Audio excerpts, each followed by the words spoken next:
How are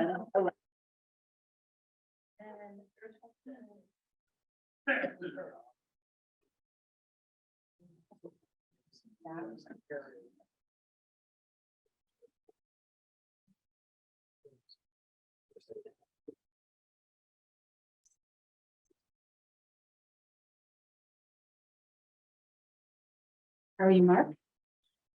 Good. How are you? Hanging in there. Good evening, Matt. Hi.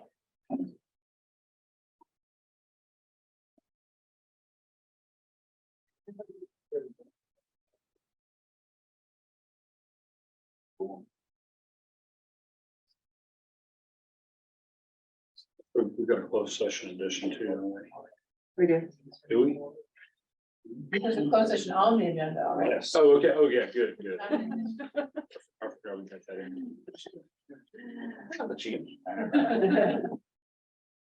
Well, it is 7 o'clock, so we've got a quorum here, so we will go ahead and call this meeting to order. And good evening all, and welcome to the Hillsborough Town Board of Commissioners February meeting. Somehow this year seems to be just clicking on by. And I will not read the public charge, but it is printed on the agenda. And is anyone signed up for public comment? And I'm sorry, Sarah, I had forgot to wait. No, you're We're good. all good to go. All right, we're Yeah. good. All right. It's going to take full time. So with no audience comments that are not on the printed agenda, we will move on to item 3, agenda changes and approval. I know we have at least one change. Are you going? Yes, I was Oh, going, and Mark has a change also. I was going to move item 6D and 6E from the consent agenda to the regular agenda. All right. And Mark, The same. the same? Okay.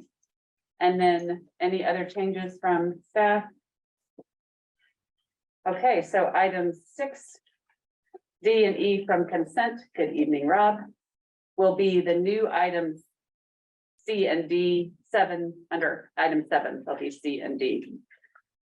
Well, that was not exactly my idea, What is your idea? because I feel ill-equipped to discuss these, so I was like, I would like to remove them from the agenda and then bring them back at the next meeting. Okay, If that's, unless it's a timely issue that has to be settled on tonight. I don't think it's timely, but I think it might be a good idea, for board members to have an awareness of the issue that, but I'll, board members amongst yourselves, we haven't had a motion yet, but what would we like to do? Let me just give it a little bit more of my reasoning here. Sure. I'm ill prepared to have a conversation about these. There's no background, there's no consent agenda, it just appeared. So if we want to move into regular agenda and get some more background information, I think that would be appropriate, but I'm not sure that I'd be ready to make any kind of motion to do anything about any of these things. Okay. Bob, are you in a position to give some more background? I can surely engage in more discussions, Okay, and then the board can just, decide what we want to do. okay, great, thank you. All right.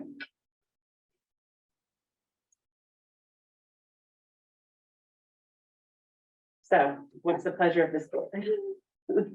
I move to accept the agenda, but I would like to see these items on, and we may choose not to make a decision, but this is a follow-on conversation that we've had in the past, so I would like to have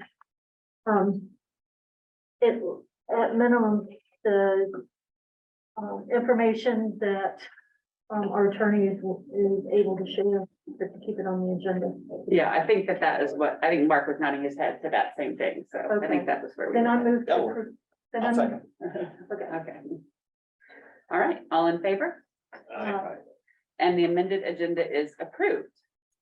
And then without further ado, that brings us to item 4, a presentation on Orange County Schools 2021 through 2026 strategic plan. And welcome to Orange County School Superintendent, Dr. Monique Felder. Thank you so much for being with us. Well, thank you so much and good evening, Mayor Weaver, to the Town of Hillsborough Board of Commissioners, to members of the community.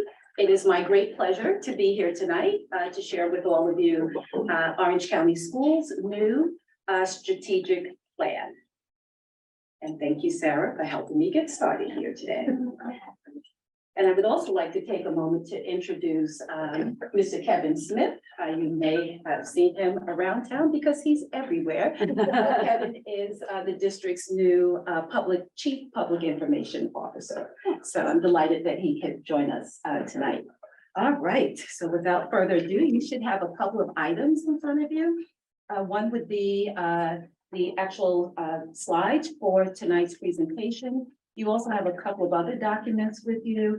That would be the Orange County Schools Strategic Plan FAQ, as well as a brochure. Anyone not have those documents? Anyone? I do have a few extra. All right. So with that, I'll go ahead and get started. So someone once said that a goal without a plan is just a wish. And in the areas that we want to improve student achievement in Orange County schools, a wishing and hoping will not help us achieve that goal. We have to have a plan.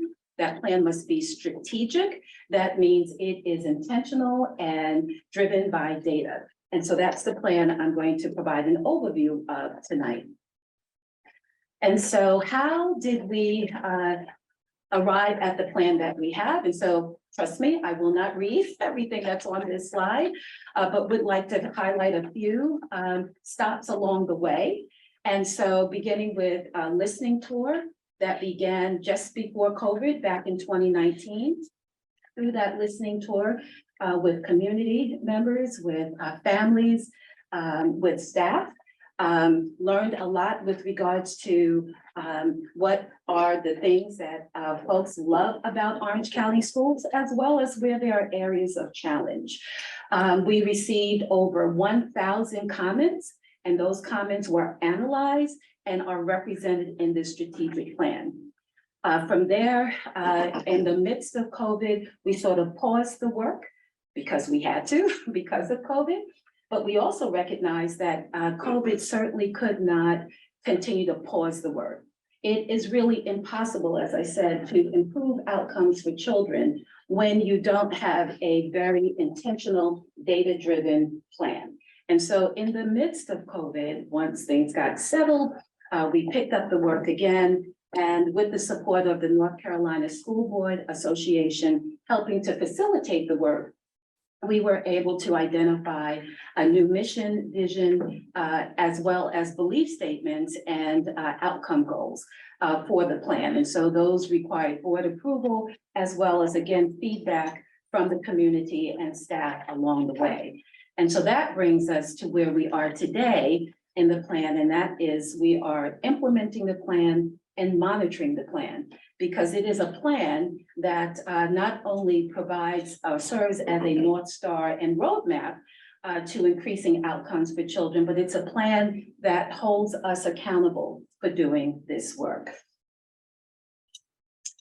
And so that brings us to our mission and vision statement. And while the vision is listed first, I'd like to start with the mission statement, because the mission statement outlines our purpose and what we should be doing each and every day in Orange County schools. And so our mission is to, of course, educate, but we don't stop there in explaining our purpose. It's how we educate students. We must educate them in an environment that's safe, and not just physically safe, but psychologically safe and emotionally safe. We must also educate them in an environment that's inclusive. And so inclusive doesn't mean to tolerate you. That means we truly embrace who you are. And so, so in order to educate students, again, we must do that in an environment that's both safe and inclusive. And once we've established that, then we can engage, challenge, and inspire our students to reach their maximum potential. And then if we look at the vision statement, which is preparing every learner for lifelong service and success, that can only happen if we achieve our mission. So the vision will not come to fruition unless we meet and achieve our vision. So again, in addition to the strategic plan outlining our mission and vision statement, we also have belief statements. These are our core values. These are our non-negotiables, and they help to motivate and prioritize our work. And you'll notice that certainly we put students first.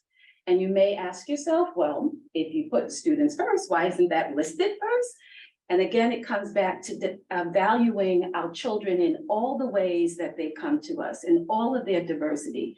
And we know, and our children know, because they are quite astute, that if we are not valuing the diversity that they bring and helping them and ensuring that they are feeling welcome and like they belong and are genuinely included, we're not really putting them first. And so, but I won't read this to you, but these are our 9 belief statements. Again, these are non-negotiables for anyone who is part of the Orange County Schools team. And so before I delve into the plan, I want us to just kind of zoom out and take a look at, well, who exactly is this plan for? And so we, while the number fluctuates ever so slightly every day, we serve approximately 7,000 students, pre-K to grade 12. So we are a pre-K school district through grade 12. You can see that we have approximately 1,100 staff, and we serve our students in 13 schools, 7 of which are elementary schools, 3 middle schools, and 3 high schools. This slide also just provides other information about our student population. So one of the things that we've taken note of this year is that our students who qualify for free and reduced price meals has increased. And so that's a sign of our students' social economic status. And so pre-COVID, it teetered between 36 to 38%. And currently we are sitting at almost 50% of our student population qualifying for free and reduced price meals. The number of languages spoken at home has also increased from 33% to 40%. And the number of our multilingual students sits at about 16–17%. Yes, ma'am. Question on, for the 2 steps, where it goes from 36 to 49, 33 to 40.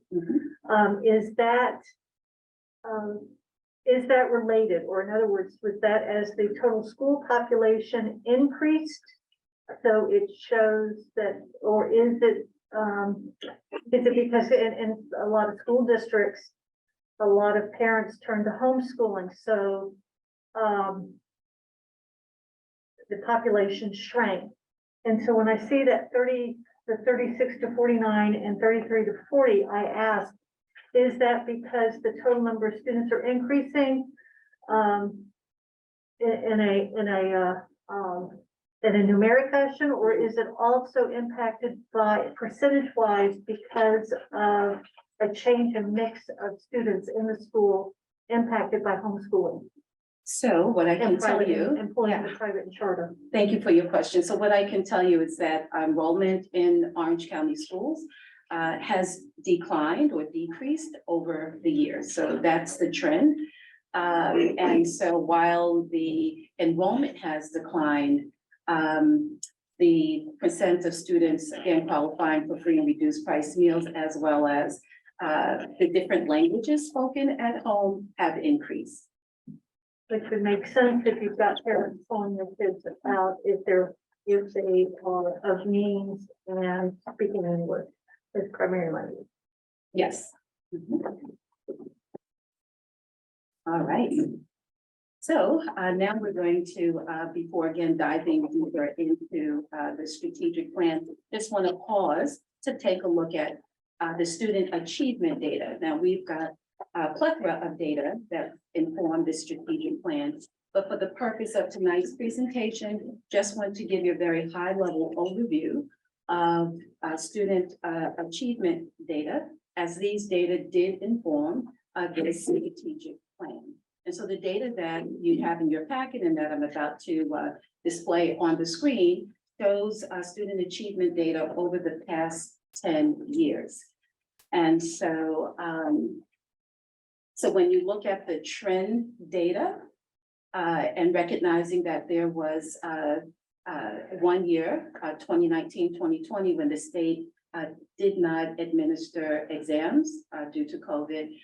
These are the district's data, and I think it's important to share these data because it just shows what the data look like over time, and you can see from 2020, 2021, that was when the state assessments resumed as we came back from COVID, and you can see a very steep decline or impact that COVID had on student achievement data.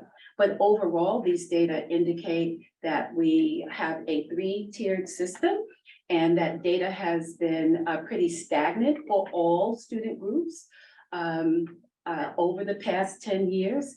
It also indicates that you can also see where the data is just starting now that from 2021, 2022 to start to rebound. And so we are in the process still of recovering from the impact of COVID. And I would say nationally, data sort of looks this way, particularly as it relates to the implications of COVID. But another thing this data shows that really for none of our student groups are achieving at 80% or better. And that is the goal that we have for all of our students. And so I share these data. These are grades 3 through 8 reading scores, again, over the past 10 years, because they are concerning. And again, in order to effectively address these data and the data that I'm going to show on the next slide, which are pretty similar in terms of, again, very consistent for the most part overall, this steep decline as a result of COVID during 2020, 21. And these are math scores, and you can see where we are starting to trend upward since coming back from COVID and students having more in-person instruction. Yes, sir. Could you help me with the 3 acronyms at on the side, on the right Oh, side? yes. Oh, yes. Thank you. So the 3 acronyms would be SWD stands for Students with Disabilities. ELS are our English language learners, but we actually use a term now, MLS, multilingual learners. And then EDS would be economically disadvantaged. And one of the things you will notice, if you match the line graph to the key at the bottom, those are our students who have traditionally been performing in that bottom tier. And so that's important to note as well. All right, so now I want to plunge full steam ahead into our strategic plan. So you have some background information on the students we serve. You have some information about their achievement over the past 10 years. And so again, those data as well as other data and input from the community in terms of their hopes and dreams for their children as well as staff have helped us to develop our new strategic plan, which we believe is our guide to empowering excellence. And so there are 4 strategic plan outcome goals. And so they are listed here. And what I like to share is that they're all important. So empowering culture is about engaging families, lots of research on that. We know it's a best practice. Our children and their families come as a package. We don't get to children without their families, nor do we want it any other way. By partnering together, we know that we can move achievement along so much quicker. Having an exemplary staff is also a key component of our strategic plan.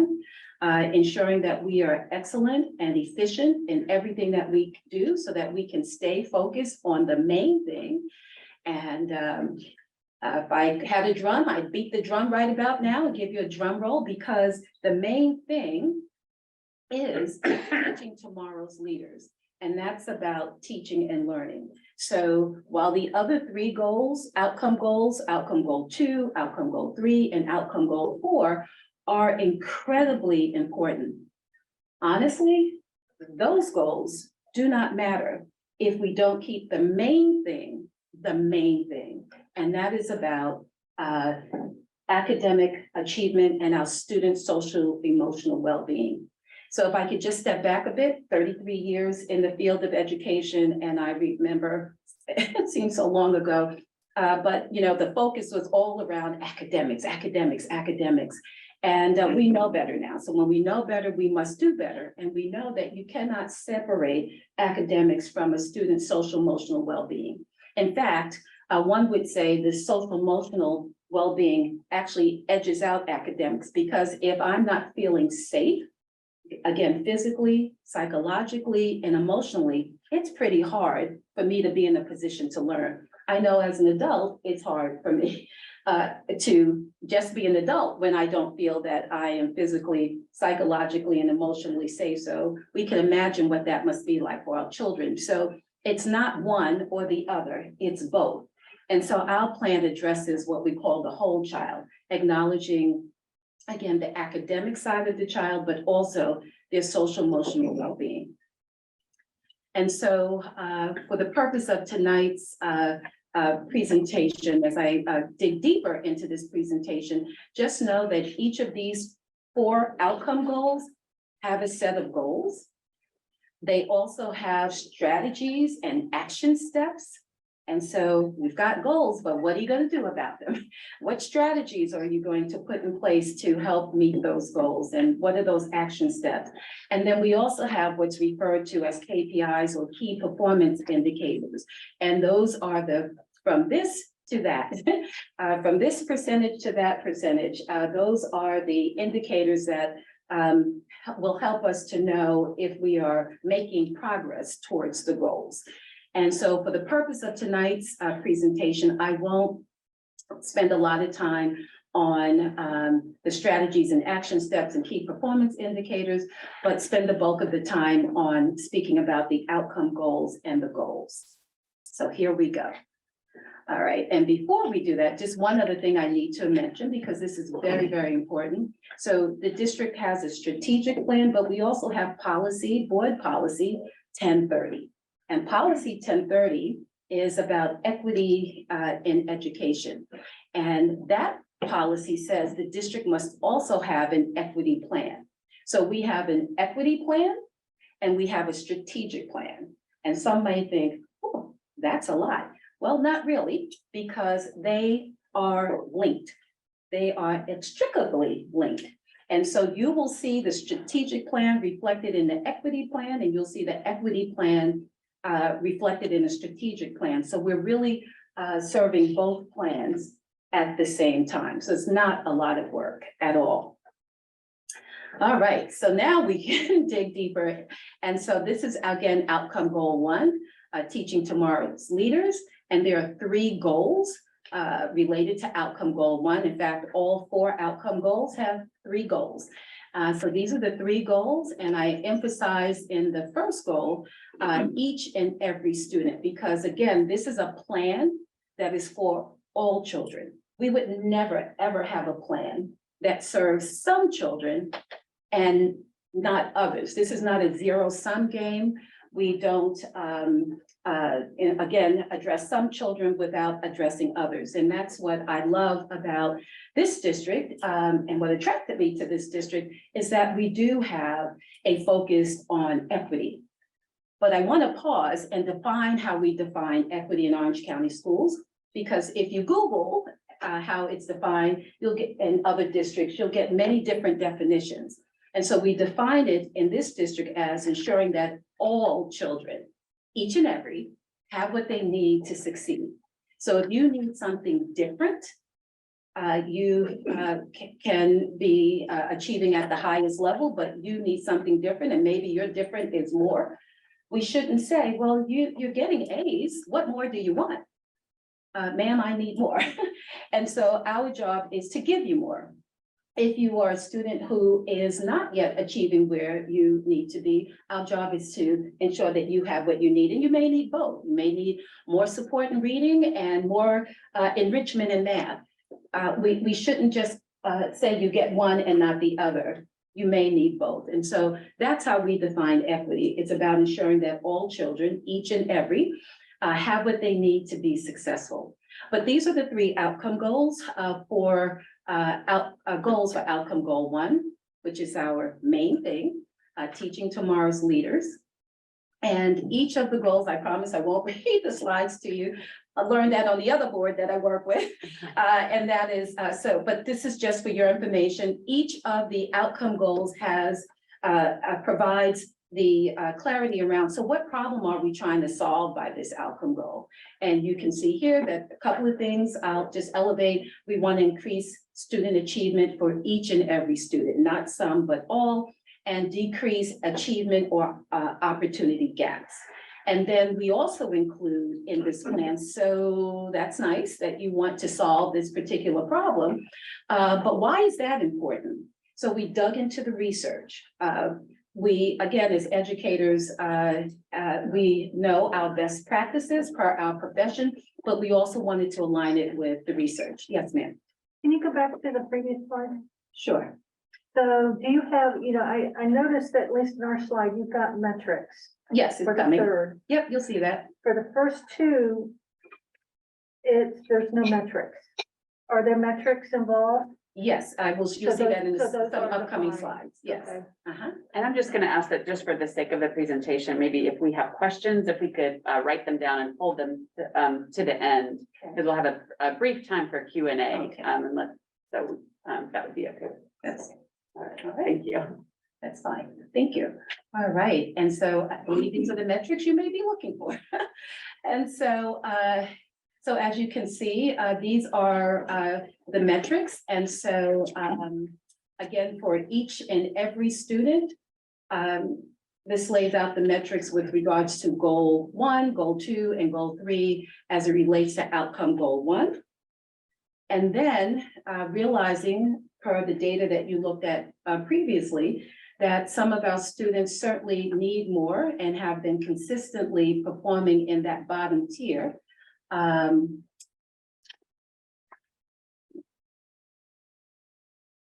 I think we'll see it in the next slide. Before I'm jumping ahead, but you will see in the next slide, I'm actually going to go there first and then come back, that we do have a particular focus on the groups of students who are the furthest behind. So while all of our children need to increase, we have some students, for again, per the data that we have, who have historically are the furthest behind. And so we have to do more for them. And so that's outlined here. And this tells us the why. And so, as I stated, our strategic plan is equity focused. It's focused on reducing gaps by targeting specific subjects and student groups, increasing performance among the lowest performing groups in order to reduce those gaps. And it has a focus on strategies to close gaps that will have a positive implications for all.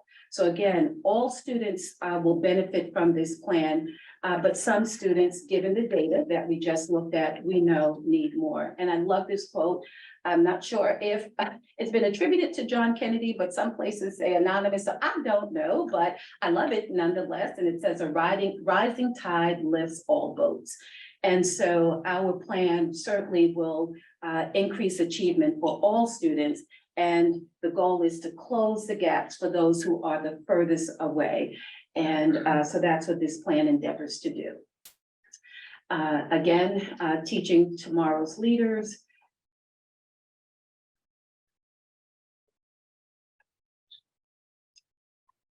And so that brings us to outcome goal 2.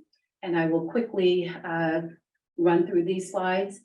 Again, there are 3 goals, much like for outcome goal 1 around excellence and efficiency. There are 3 goals. And so these are the 3 goals that we're focused on. Here's why we are focusing on outcome goal 2. Again, ensuring physically, psychologically, and emotionally safe schools by providing exemplary operational support to schools. We want our schools to be able to focus on teaching and learning, not if the air conditioning is working or not, or if the bathrooms are working or not. Those are operational functions, or on transportation. While those things are certainly important, we want the schools to be focused on the main thing, and that's teaching and learning. But those things are important too, so we have to have goals around them as well. And why this outcome goal is important is listed there, and that's one of the reasons why. Again, per the research, this goal is important. And then that brings us to outcome goal 3, having an exemplary staff, a staff that is diverse and represents the student population that we serve. And so, although there is a national teacher shortage, not sure if you're aware, but we've lost 300,000 teachers and other educators, such as administrators, from our profession in the past 2 years. And so, with fewer students enrolling in college and even far fewer selecting this profession, I think it's a national crisis. And we're going to have to do more as a nation to elevate the field of education, beginning with paying educators what they deserve, which we've never been fully compensated in the way that other professions have been for our work since the inception of this profession. And so we've got a lot of work to do there to attract young people in particular to this field, or find alternative pathways for those in other fields. In case any of you are interested, there are ways, if you want to be an educator, for us to get you licensed and certified, so keep that in mind. But at any rate, it is a serious issue in the nation. We're very fortunate here in Orange County Schools. When we think about North Carolina, the salary for educators is near the bottom. But in this particular part of North Carolina, in Orange County Schools, compared to other districts, while we certainly can do and should do better, we do better than most. And that's a really wonderful thing. So very proud about that. And so again, what problem are we trying to solve? It's outlined on this slide, as well as why this outcome goal is important. So the research tells us that all children, not some, but all children benefit when they have access to diverse teachers. And this is especially true for minority children. And so this outcome goal is important. And that brings us to the last outcome goal, which is all about empowering culture and really speaks to how we engage and partner with families. And this goal too outcome goal has 3 goals, and they are listed here.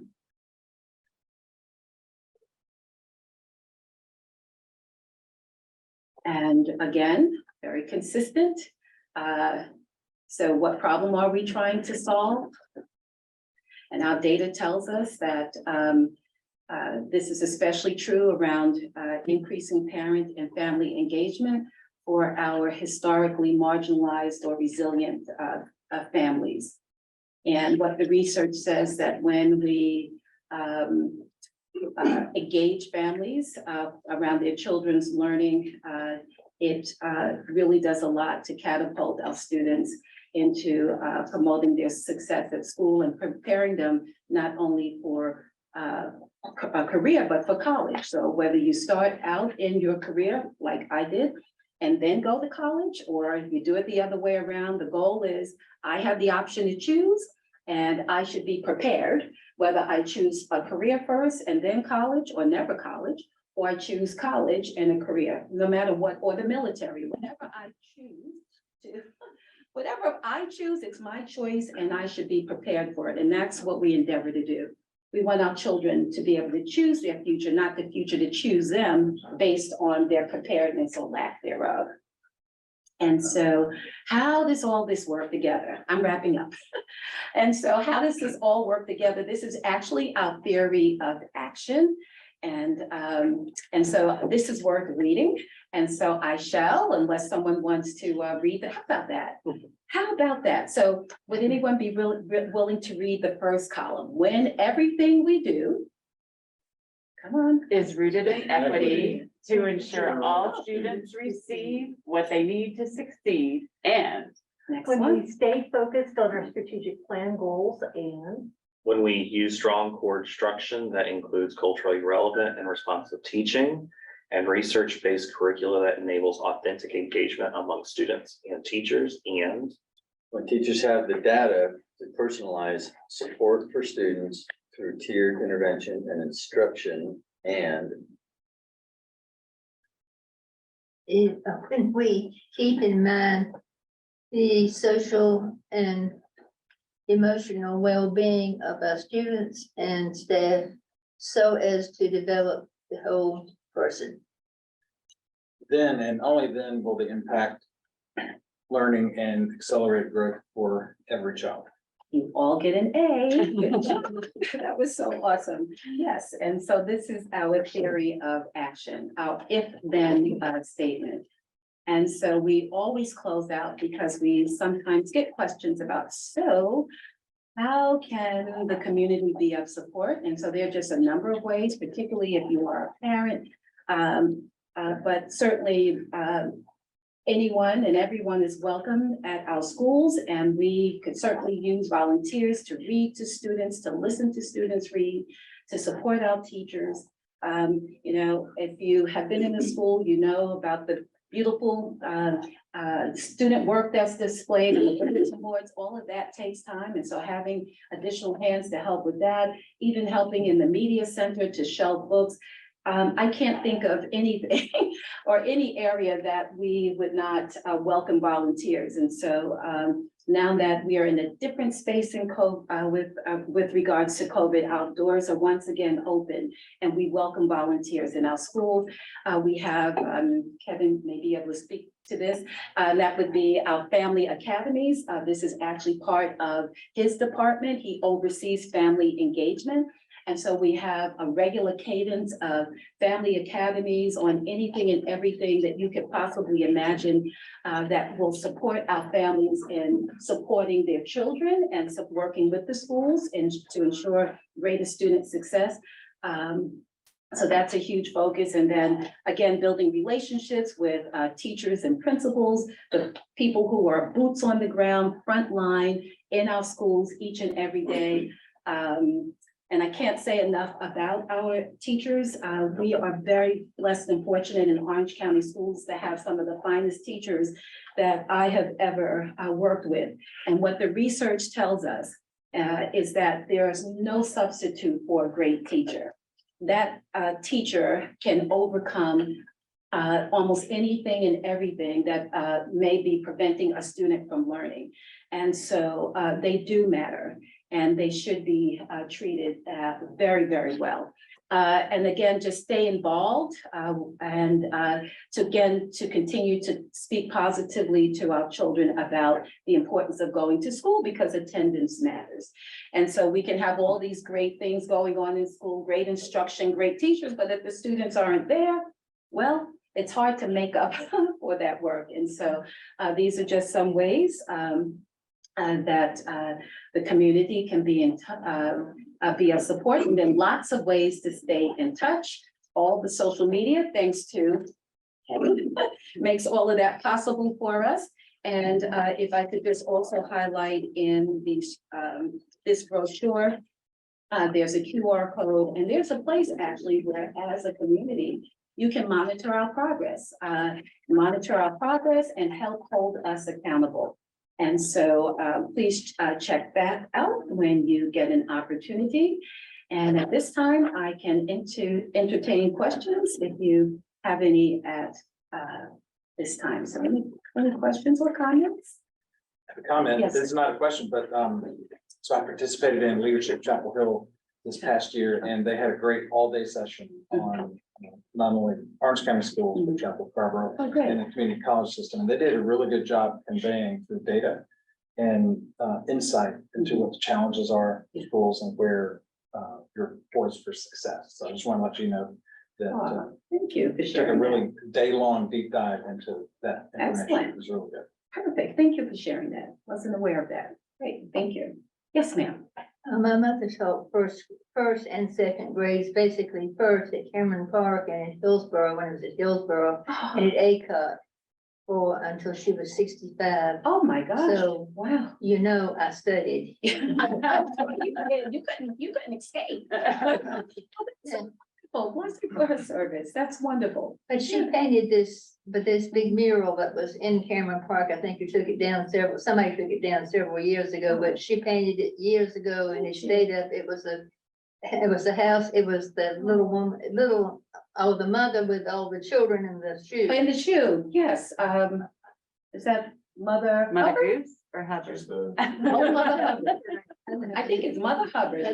Yes. I guess. Oh, I just remember that they asked me if I would like it and I said it was so big, but they took a picture for me. did they? Oh, But I that's looked at it every wonderful. time and thought how long it took her to do it. Oh, But she really enjoyed teaching. oh, wonderful, wonderful, wonderful, wonderful. Well, And she had bulletins, nice bulletins. I bet you did. That's a sign of a great teacher. That's awesome. Thank you for sharing that. Appreciate that. Anything else? All right. I Well, thought you did a very good job. I think she would be very proud of you. oh, thank you so much. Thank you so much. I appreciate that. That's high praise, and I'll leave you with a comment, which is just to say, this room is filled with people who are either past or current parents of Orange County schools. Some of us have kids in the same grade in school, and we know as a board, I think, and as a community, that the success of our community in many ways rides on the success of our public schools. It's so important for so many things. So we really appreciate the work that you are doing. And I know something that I believe I learned last year that got a little bit of press, but you may have been too humble to mention tonight, is that Orange County Schools had, maybe that was at the highest growth rate in the state. We did. And I just really thank you for all your work and your leadership in getting our schools to a place like that. Well, thank you so much, Yes. Mayor Weaver, for mentioning that, but just know it wasn't me. It was the people, as I mentioned, who are on the front lines every day in those classrooms. Those are our teachers and our principals, and it happens at the school. My job is easy. My job is to support them and clear a path and ensure that they have the things that they need to be successful. But thank you so much. We are very proud of that accomplishment, and we look forward to giving this plan to more accomplishments on behalf and in service to our children. That's why we do this work. It's for them. So thank you all. Yeah. Thank you so much. Yeah, You're thank welcome. you.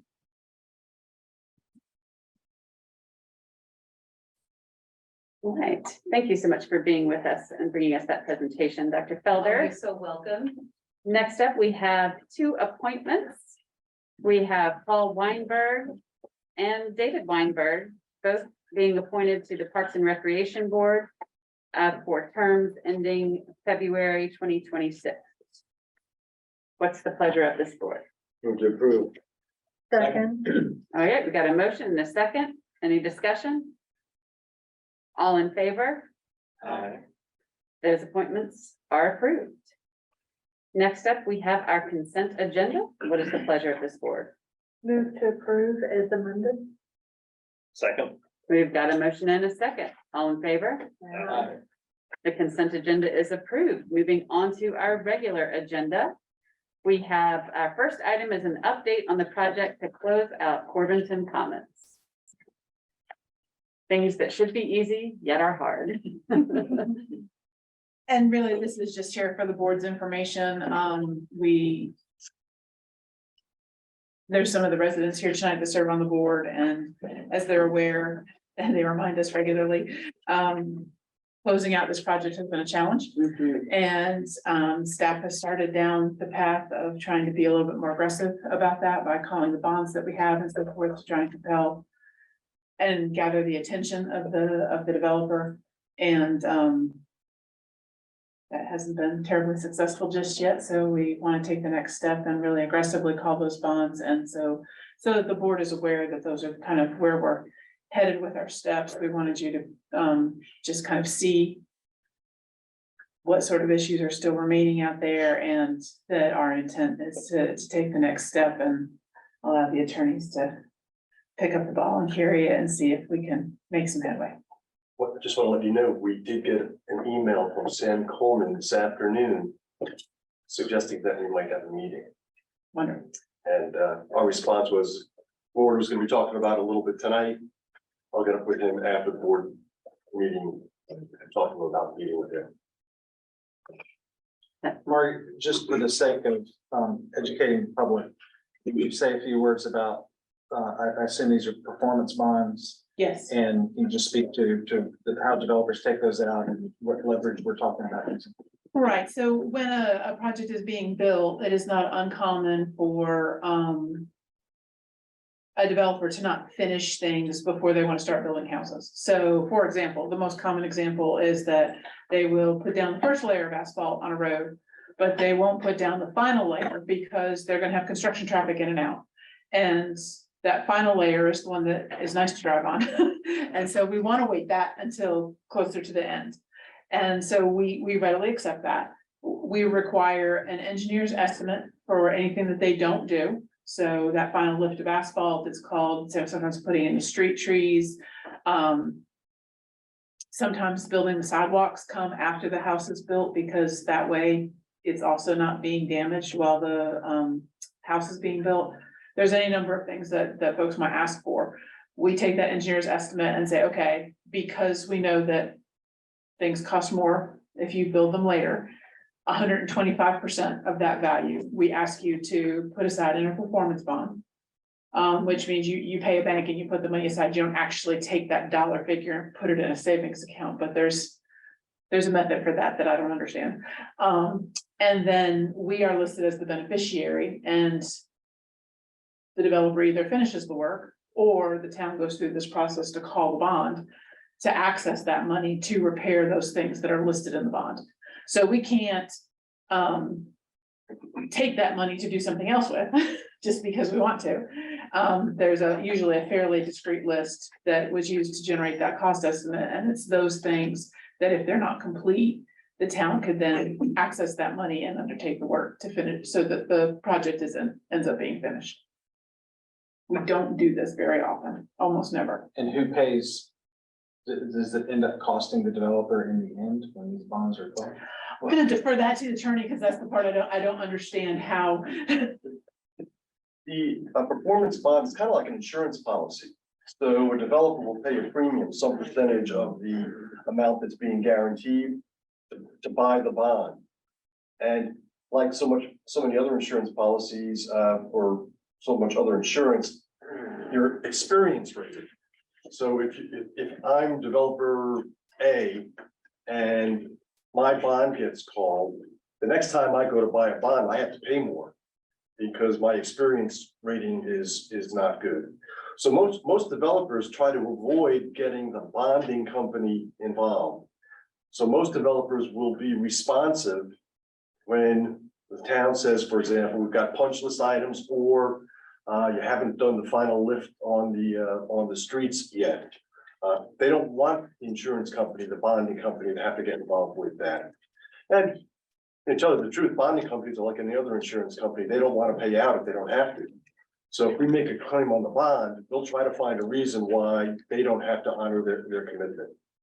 So all of it is a way to say, while there's a guarantee, it's not necessarily a smooth road to get the guarantor bonding company to make good on their obligation. And so because of that, sometimes it's not always easy to get the developer to make good on their obligation too, because they're the ones who are first obligated. It's their job to complete the work.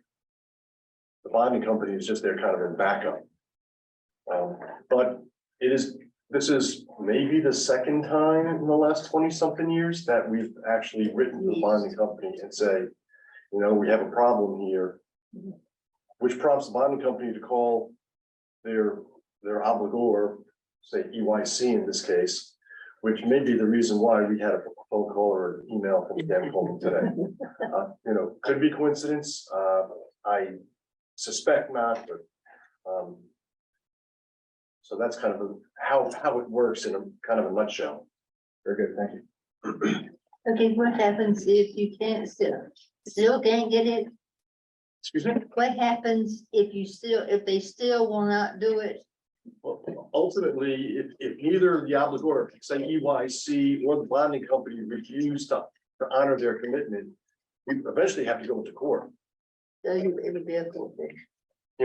Something that everyone wants to, Well, I know you don't, but as that happened, and we have fairly good documentation, I think, over the course of the last couple of years of what's supposed to have been done out there that hasn't been done.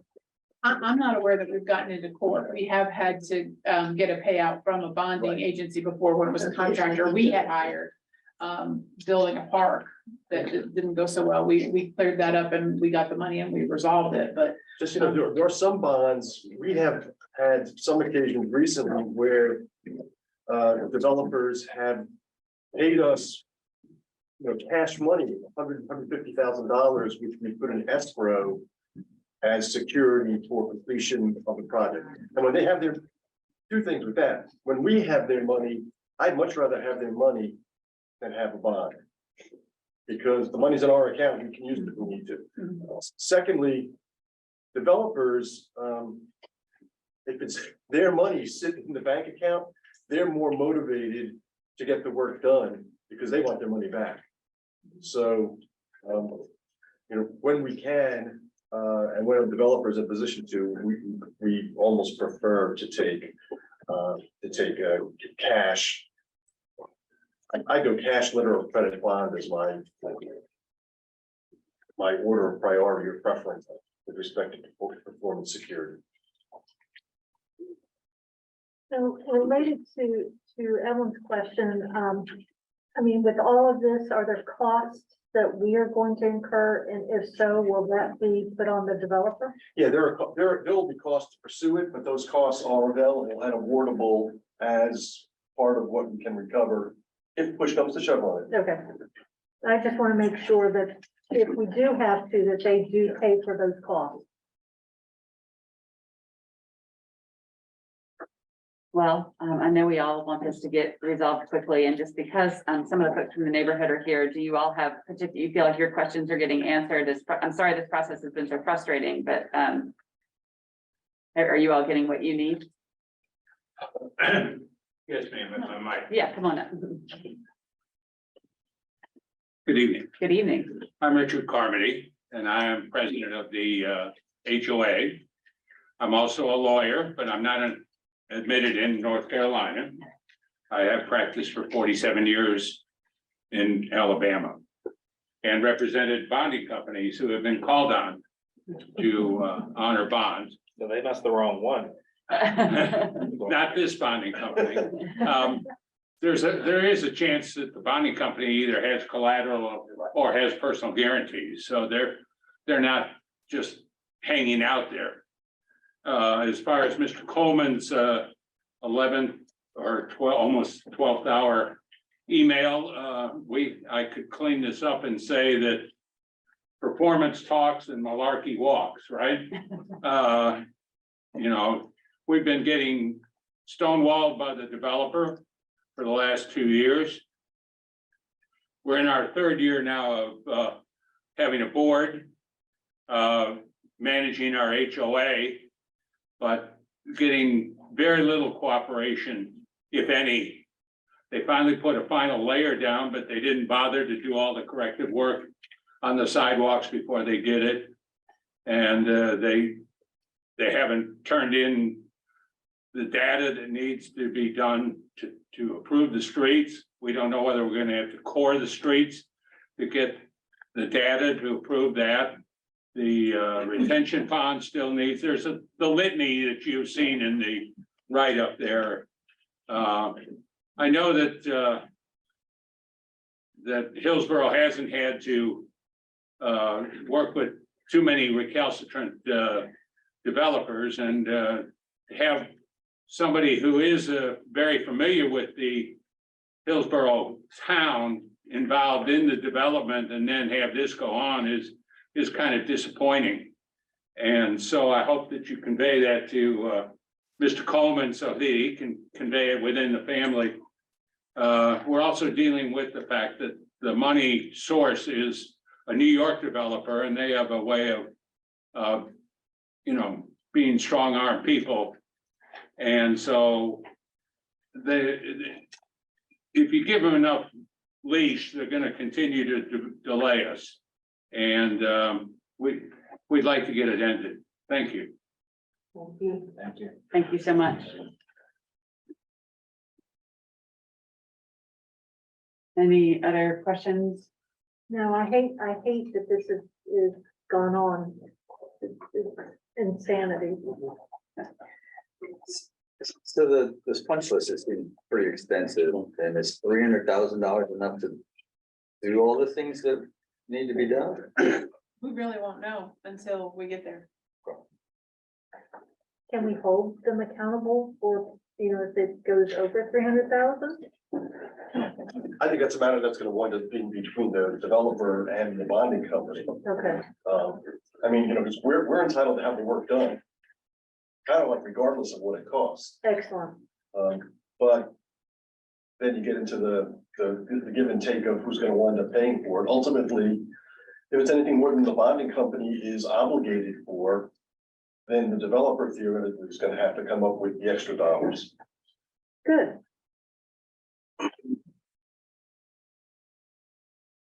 But it seems to me that more aggressive pursuit of resolution as is called for. Do you need anything from us to authorize anything, or are you good with? I think we're authority good that you to have? go. We wanted you to know what was going on. And my next step will be to get up with Sam tomorrow and probably say to him, we wouldn't mind meeting with you, but we have to see some boots on the ground out there. We have to see something happening out in the field before we, just spend an hour listening to you, because that's mostly what we wind up doing is listening. So I think we've got direction, move ahead, and we'll report back to you in a couple weeks, few weeks. Thank you. Thank you, Margaret. All right, our next item is regarding the Lawrence Road proposed development. And which as a recap, this project came in a slightly different but not fully formulated form to us. The board had, and then to make the long story short, the board found out that we would be, if there was this charter school was cited there, we would be required to extend water and sewer by state statute. This project is now in the county's process. And so this is an opportunity for us to have a discussion and decide how, what message we might want to send to the county about our issues we may have with this project. Welcome, Marie. I think you've got it. I gave you a bunch of information, probably too much information, but I wanted you to have all the information about this project. So in a nutshell, we talked about actually eliminating this area from our service boundary because it's sort of like a little leg that goes out further east. We expressed technical issues, concerns with the proposed project. We've talked about the capacity reservation for one school, but two is proposed. And a note about the water and sewer extension to that area. As Bob put it, we were compelled by the statute to reserve a chunk of capacity for the school. That doesn't, we're not looking at this as a willingness to serve because we need to get these other issues addressed. So there's utilities issues, there's providing adequate fire flow to the site. We believe that the site would require on-site storage and fire pumps, which is a concern of the fire marshal and the fire chief through experience, but actually utilities isn't necessarily the one to say yes or no to that. There's concern about looping through the site because there's two different pressure zones and you can't connect one pipe to one pressure zone and one to another. Just an outline of technical utilities concerns, and also the site is non-contiguous, and we've talked about non-contiguous parcels in the past, and the way that the sewer at least is proposed, it's routing just through portions of areas that are not entirely served by sewer. Again, it's an area that's further out, not really on our radar to provide. And when we get non-contiguous parcels and we extend water and sewer, people in between those points want to join. So if you build it, they will come. So with that, planning suggested that it might be time, since staff has provided comments and we've sort of tossed this around, and now it's in the county's review process to rezone it.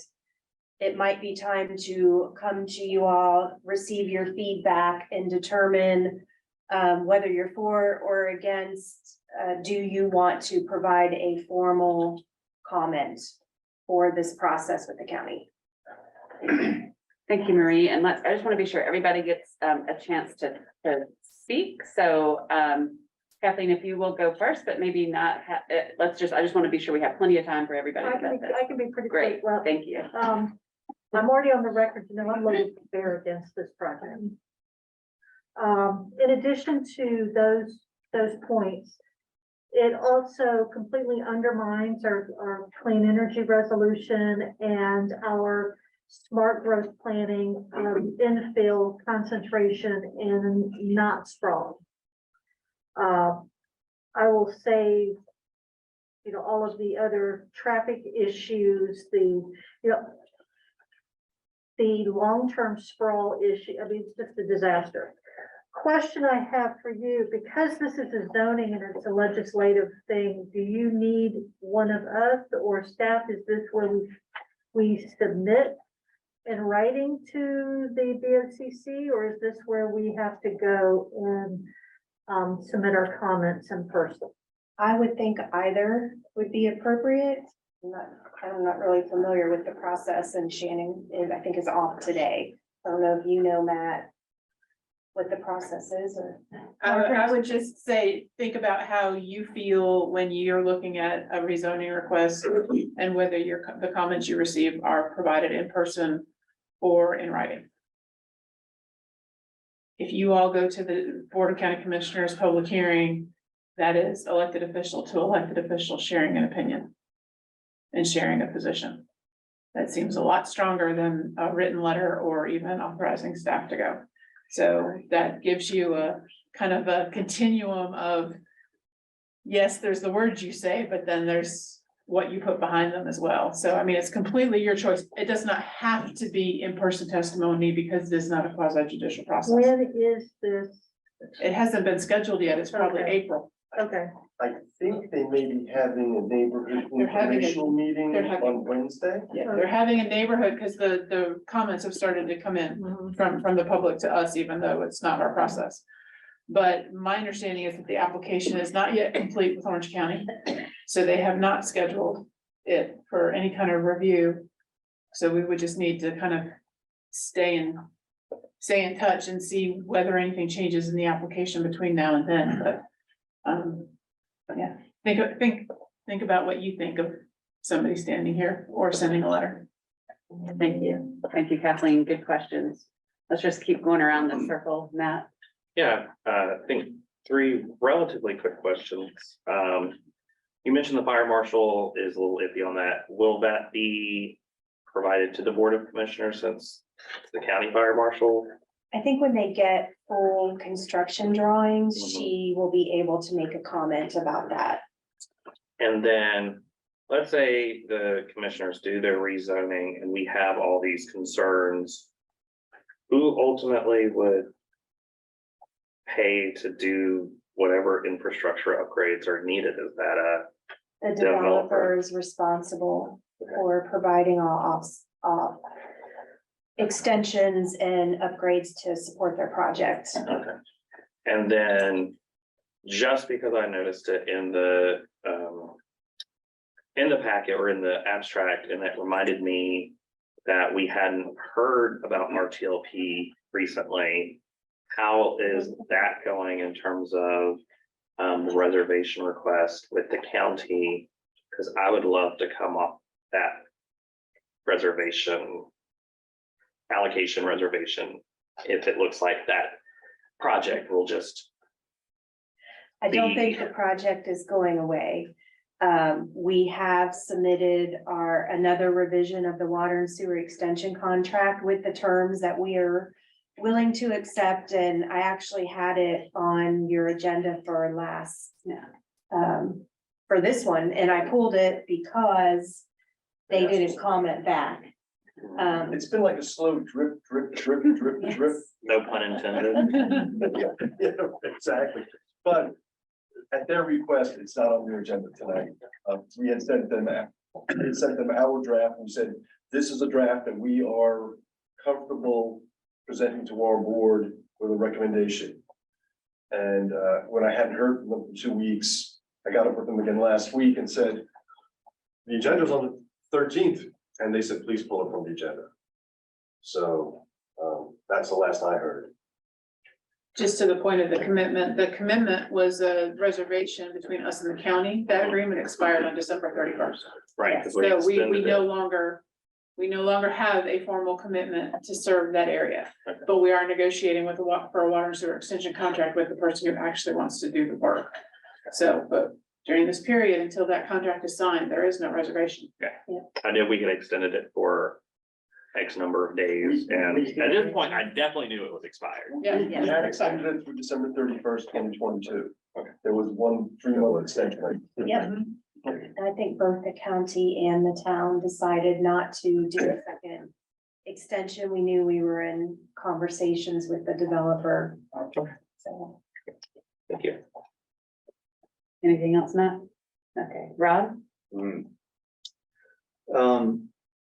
I got questions, I'm not sure where to start, so. The 6,000 gallons per day that we've set aside, but we're not necessarily committed to, is that what I heard you? We have set aside a chunk of capacity, whether they can make the project work to use it, I think would be a fair Fair question. assessment. And where do we get, how do we go from 1,700 to 6,000? So the first request from, I guess, the applicant's attorney About a year ago. The number of students and, was For a for, different school. was for the proposed relocation of the expedition Okay. school. okay, And then we learned, because Brian's child goes to that school, he was aware that in May, the board voted to terminate that contract, but no one told us. Right. So when we found that out, we rescinded that 7,200. Well, they turned around, I think within 2 weeks, and came back with a letter for just this high school, which does have an approved charter from the Charter Authority. I don't know what their name is. So that was for 6,000 gallons, but now the plan has come in and there are 2 schools. We have only reserved 6,000 gallons for the high school, not the lower school. We have not received a request. but they're telling us that there's requests gonna be coming, and then the expectation would be that it'd be 12,000 or more than 6,000. Depending on how many students they're proposing. And, you know, we're taking a harder look at our available capacity because if you recollect, we just annexed the Morin parcel. We have RTLP coming on board. We have things near the Palioris parcel. We have Eric Chuck from Catcom, who came and spoke to you about that project, even though I don't think they've made any formal application, but there are other things out. We have Collins Ridge being built out and they were, they have an approved, plan for a certain amount of homes. So we need to add all that up and look at our Elizabeth Brady pumping station as well as, our plant and make sure that that's something that we would want to accommodate. Now, the law's gonna, if we have it, the law will again compel us to put another chunk aside. But if we demonstrate that we don't have it, then we don't have to write that letter. And do you think we'll be able to know like what our capacity would be? Will we be able to answer that question in the near future? Yes, And the part where, where they're looking to extend that sewer line. Does, where other people would be in proximity to it. Are we obligated to provide sewer to those folks if they ask, or how does that work? They're not inside the corporate limits, they are not. so we have no obligation to serve. Right. I mean, there's gonna be sewer line running through someone's front yard. Yeah. I mean, a lot of someone's front yard if this plan. And were to one come to road fruition. of a neighborhood, only one road, so is it fair to allow, a handful of people to connect where others don't have access? And again, compounding all the capacity, that we're really trying to manage and sort out right now with all the infrastructure improvements we need to make too. Marie, is that a gravity line or would it be a force main? So right now it's proposed as a gravity line. So Brian and I have been discussing back and forth, because they will need a pumping station on their site. We have already said way back when they first approached that, it'd likely need to be private. If there's pros and cons, if it's private, then we can't really control too much what they connect to it. We can try. But if it's private, we're not really gonna know. If they say, oh, we're gonna connect the proposed recreational facilities or add more students or something like that. If it's public, now we have a pump station. So, we're still considering those things. And just to make sure I got this right, so if it's a force line, then you either can't connect to it or it's very difficult to connect. You cannot connect. So if it's a gravity line, then that's gonna make it more appealing for other people to come to the board in the future for all sorts of other developments and say, well, it's already here, your comment of build it and they will come. It's just like, so that was one of the observations that probably everybody else had. And then it'd be a question, I guess, for the board or all of us to think about going forward is if we are forced to serve these schools, if we have the capacity, then this board's gonna be under pressure for years to do it. So I don't know whether or not the design if it was a force main, then maybe that gets us off the hook. Or the board can make a statement or that be included in the comprehensive sustainability plan is that we're not serving in this area. So you can point to that document as a point of policy because we've seen it year after year. People don't care what we say. They're gonna come try to spin and get whatever they want, especially if they've got an attractive investment out there with a gravity sewer line. So, I mean, but that's assuming that the board doesn't want to do it. If you do want growth in the area, then that's a different approach. So. Yeah, and that's something that Brian and I also are kicking around, but the twist is historically, the DOT does not like private mains in public right of ways. So they might be okay with the perpendicular crossing of Lawrence Road. But if there's those other streets, they're not ours, so they're DOT's. They're not gonna allow a private longitudinal installation in a road. So we've had a recent situation with that. So that could be, a twist that if we need to serve this parcel, then we might need to own the infrastructure in the DOT right away. just another challenge. So this combo or hybrid system of septic and wells and then sewer and water, do we have that anywhere? in Orange? I've Okay. not really seen that. Now, some people do install a, non-potable well, for their pool or their garden or whatever while they're on the public system. But in my time here, I have not seen a parcel. We don't know what environmental health will say about that. That plan to have a hybrid septic well and public water sewer on one parcel. Looking at the plans and maybe I didn't see it the first time, but it's not just the sheer number of fields is more than I thought. Do you know, and you may not, but West End, is that all well and septic? West End, soccer.com?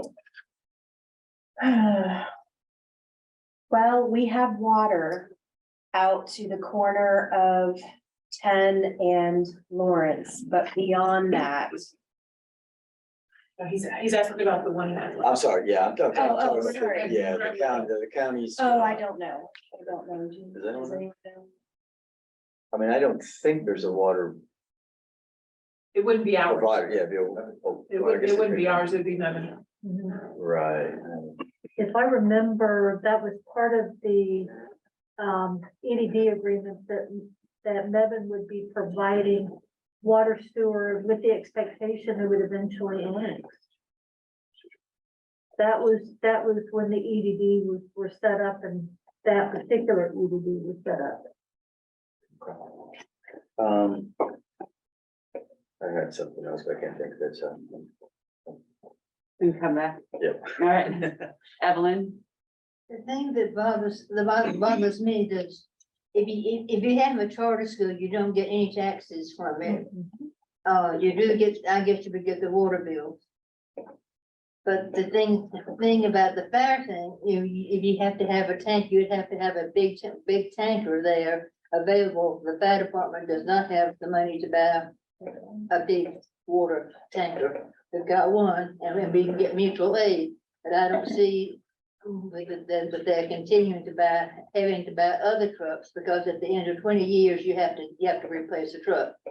So that's the concern of mine, the fire concern. Plus, if you give them water and sewer, give them sewer, didn't Habitat say that they could withdraw, that they would withdraw their project, in the material that I can't find what I did with? The East Village at Meadowlands, which is The one that they had planned on having, unless I misread I don't it. think, well, of course, they could always not do their Well, project, I but thought they said they could withdraw their project if this happened. I read it, I have not heard that. but it was in the material I read. It was, Maybe I I'm mean, young the enough to read. proposed discharge of the sewer from the Lawrence Road parcel is planned to go through the East Village at Meadowlands project and the Tryon 3 project, which is coming to the corner of 70 and Meadowlands. So the sewers at East Village would need to be built before Lawrence Road could pass through it, Well, and that- Tryon Well, 3. that sure will be, but I did read it that they would. They were trying to, plus it's not fair, in all fairness, the people who don't have, they have water but don't have sewer, and I've said this before, and so I've dealt with it, maybe I told it to you, I've dealt with 2 projects that had water but didn't have sewer, and they had to have sewage tanks, and they had to have them pumped, but these people who we're skipping, when the Meadowlands stops, you've got those people in there who have good sewer systems and who have bad. And there, if you ride along 85, you see all these mobile homes who have sewer tanks, whatever you wanna call them, and they have to be pumped all the time, and they're poor people. Not that you live in a mobile home that you're poor, but these look like they could, they don't have a lot of money. So it's not fair to them. It's a lot of unfairness to it. And if you're gonna use the town's sewer capacity, it's not fair to skip them. Because you're gonna end up like Effingham Estates and like Northern Fairview was, without having sewer and having overflowing tanks all the time. So there's a lot of fairness to it. Plus, I just think the thing is too big. We have turned this down many times and it's awfully big. And what is Orange County? Does Orange County like charter schools that well? I do not know. Shouldn't somebody talk to Orange County about whether or not they want to see another charter school that just takes students away from public schools? Well, I think that's part of, if the board wants to give those comments to Orange County.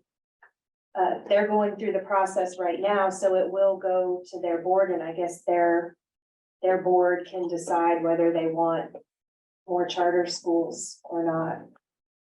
I don't know that many county commissioners, but the ones I do know. And I'm sure that others, you know far more than I do, Jen. Mayor. I'm right. You know, Jenna's fine. I'm greatly opposed to this period. There's nothing about it I like, and I don't like the way it's being done. Understand. And I think if we should also consider about the capacity that we have left, serving everybody else who wants it. And then maybe somebody who might bring us some money. And money's not everything, but money certainly would help us build another sewer, add on to the sewer plant, to do what we have to do. Plus the water, we're gonna run it, we may have to build a third reservoir before we can start. I was told, I have been told, what are you trying to do? Use the 2 reservoirs already before you even finish? And it seems like to me that I remember we just got the sewer extension, didn't we just go have something out at the sewer plant? We had just finished doing something to the sewer plant, redoing the sewer plant. Not that man, not anybody on this board went, except I was the only one on that board. We had we had paid for it or something, had gotten that paid for. You're talking about the upgrade in 2014. Yeah, it's been a while. And so I think in all consideration, you better consider the citizens who we have, who don't want it. And it's just not fair. You can extend it, they can stay in Orange County jurisdiction as far as I'm concerned, but Orange County better not vote to me to vote for us. I mean, it's just not right. They've got schools and we furnish water and sewer to them. Why do we want to help these, well, people need education, but they have education. All right, Evelyn, do you mind if we move on to Mark? No, so I we can- haven't finished yet, and I could go on and on. I've marked it And I down. think I have more experience on water and sewer than the rest of them. And you may think I'm crazy, but. I do not. You always know your water and No, sewer you history. go through two big projects and you see. Yeah, Okay, mister. all right. Are you done? Summertime? I'll quit. Enjoy every minute of it. So first question for clarification, and that is, in the multitude of site plans that are in here, can you tell me the page number of the one that is what is before or coming to Orange County? Well, this is all comprised of one plan, so this has been submitted to Orange County. Well, it looks like there were some previous plans in here as well. Maybe you could just tell me the page number in the packet where I should. So it's the plans that are, let's see, starting on page 200. And they've got the Summit logo on the side. So that was the packet that was submitted in November 2022 to Orange County as a request to rezone that parcel from rural residential to a higher density of, I forget what it's called. I wrote it down in the packet. Let's see.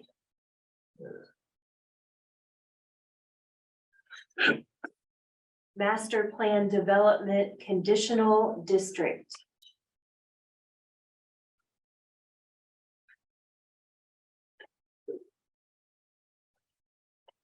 I guess my larger point is I see so many variations and I don't know which one is the two charter schools that are being put. Okay, so on page, 202. 202, Amy.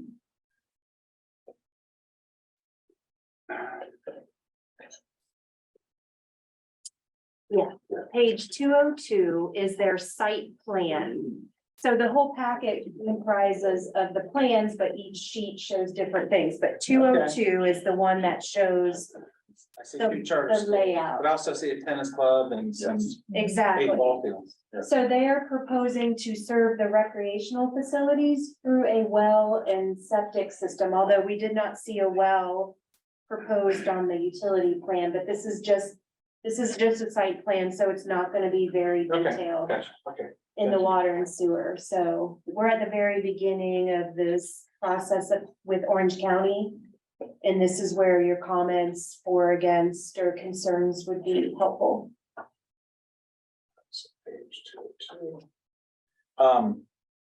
So I think that formal comments to the county commissioners are warranted.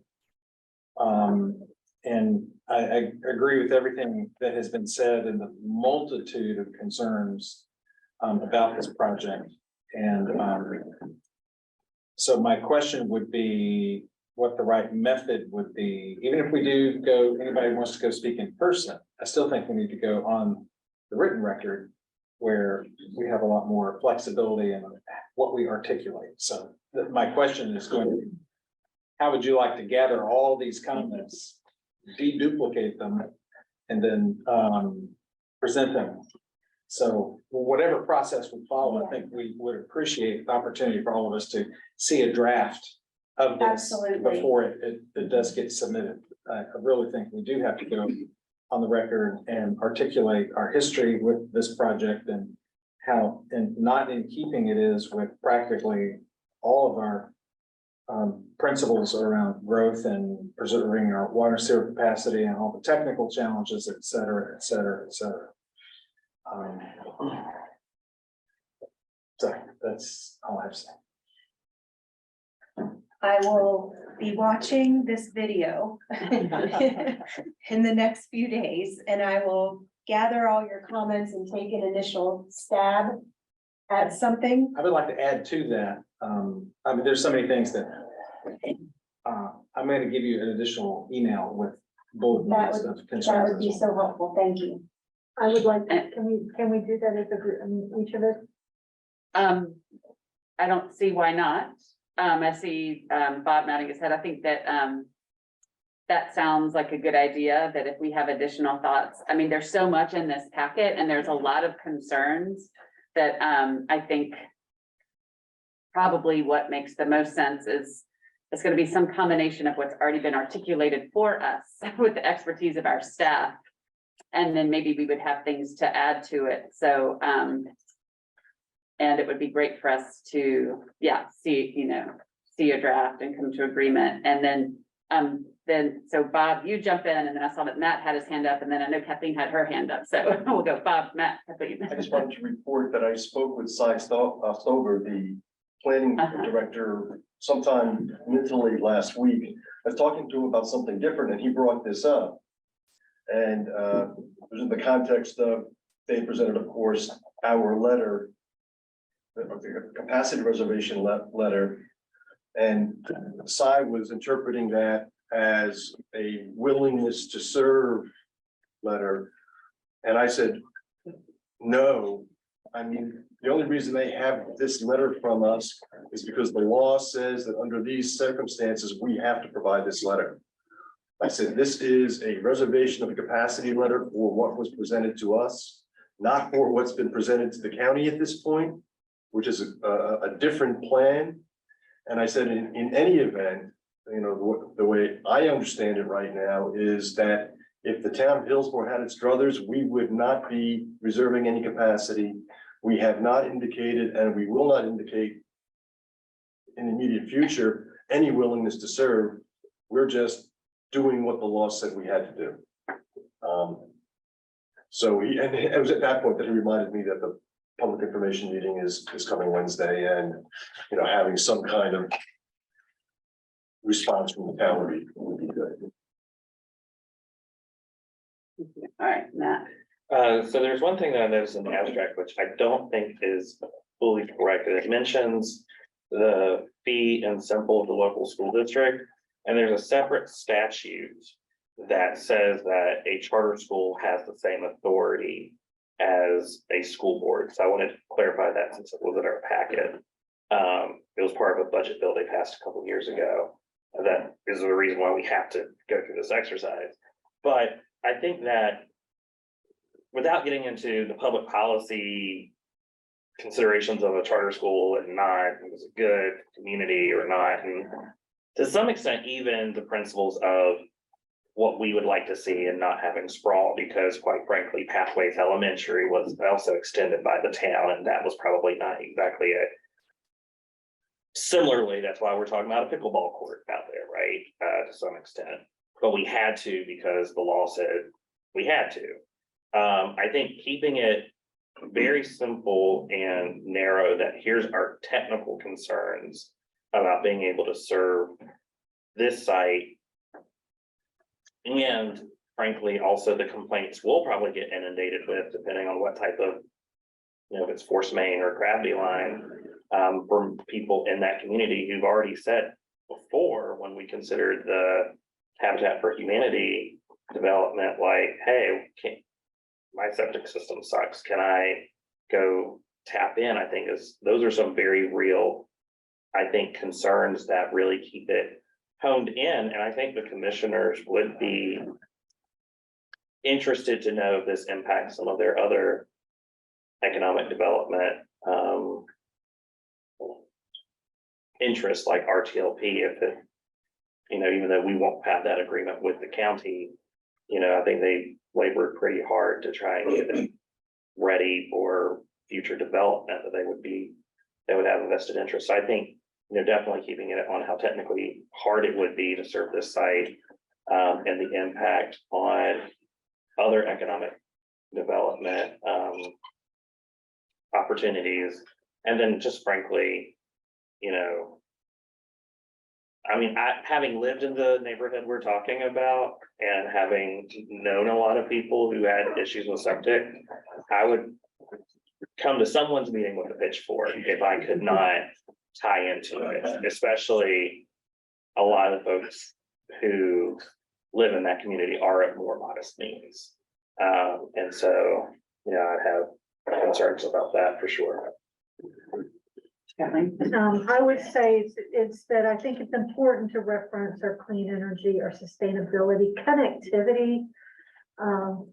All of those, I believe would resonate, but I agree that having the carrot stick of RTLP, and they're also the interest in affordable housing, is that money, that water that goes there means that there's no water to support some of these other goals.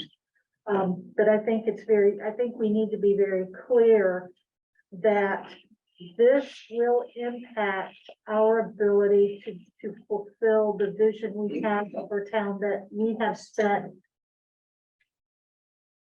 a decade plus building, and it completely rips it to shreds. And I think we do need to articulate that.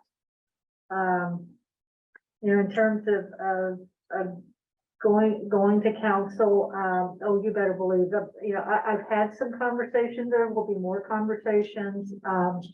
When it gets scheduled, we can talk later on, depending on how that goes.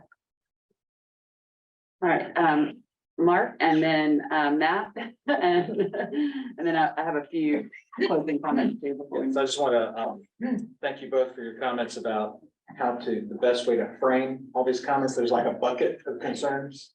And I will, you've heard the suggestions how the most important, reasons, kind of bubble up to the top and how to frame those with the county. I think those are very clear. And I think we all support the best way to frame it. Make it aerodynamic. Thank you to Commissioner Hughes for the clarification. I just want to address what we were trying to articulate in that point. Regardless of the ownership of a local board of education, or as is substituted in the statute, a charter school, the concern there is the ownership of the site is in neither hands at this point. And the idea of reserving the capacity or extending the utilities to a site that does not have clear ownership related to the schools is the concern we were trying to articulate. So just wanted to clarify that point for you. Thank you. Thank you. Thank you. Right now, the site is owned by a locally owned LLC, which will theoretically sell the site to a company who will build the school, who will then perhaps long-term lease or maybe sell the site to the charter school. That's the way these things seem to go. And that's the way this one looks like it's going, based on the. Okay, could you repeat that again? There's one entity that right now owns the property, Yeah, and we all know who that is in some respect. There's another entity, this Hubridge Construction Company, which builds charter schools around the state and then either sells them or leases them, at least some of them, to the charter school LLC or company that actually long-term leases the site and runs the school there. That's one of the models that they use. Now, we don't know the exact model they'll use in the end, whether the local entity will sell and then sell. I just don't know. that same thing has happened before. Because somebody owned, I've forgotten who owned all that property. Margaret, you should remember this. The big company that owned all the property, that had all the money. They had the money, they were gonna be a multifamily. We turned that down. The Dubos Yeah, owned the that property. Dubose family used to own this tract of land. They own the tract of land, so then they sold it to somebody else. I'm not aware that they've sold it until Well, this but they're gonna have most more- recent sale to the, That was Dubose to the LLC. right, to the LLC. I think that's a recent sale. I mean, we've had two previous development inquiries on this property, but the DeBose family always owned them at that time. Okay. This board But had the turned down. Dubos were the ones who owned to start with. Yeah, So I know it's gone through more than right, just the Dubos. right. Well, the board has turned down. Yeah, I requests twice. voted against them all. Mhm. And not just because water and sewer. So, I want to thank all of my colleagues for their comments, and, I think that, Kathleen, you really said,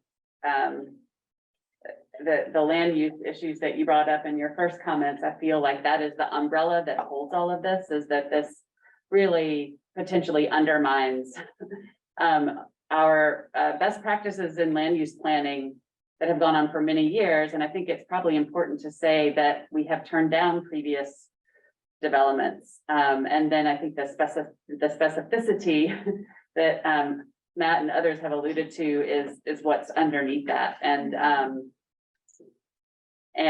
I agree that it's important to have this written submission of what our issues and concerns are, to make it clear that, if we extend, it would be because we are being compelled to do so by the state. When the time comes, I would certainly be willing to go and, deliver the message as the mayor to the county commissioners, and of course, certainly if others wanted to come too, I think that would be welcome and fine. So I think we have our message that we want to send. And then I did want to ask, town manager Eric, do you have anything you feel like we haven't mentioned that you want to be sure we're thinking about? I think everybody covered it very well. All right. Question, and then I realize I have a question. Go ahead. What's the name of the LLC? Meadowmont Farms. Is Middlemount something LLC? Yeah, that sounds right. It's I think we just looked it up the other day and I want to say the family you were talking about are listed as the agents for that LLC. I was just curious. And then just one final point, and I'm sorry to repeat what others have said, but the equity issue I think is really, really important because either we'll have a line that people will rightfully have their pitchforks wanting to know why they can't tap in.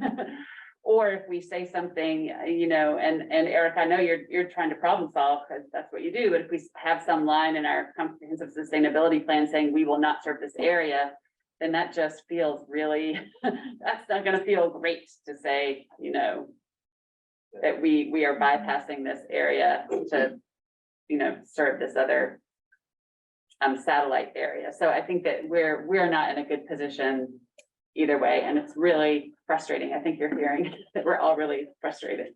It is a tough situation. They are on our water system. Yeah, the front part of that neighborhood is on the water system. Yeah. Yeah. Okay. Do you have what you need from us? I do. Okay. Get to work. Thank you. Okay, next, we have the two items that we pulled. Sorry,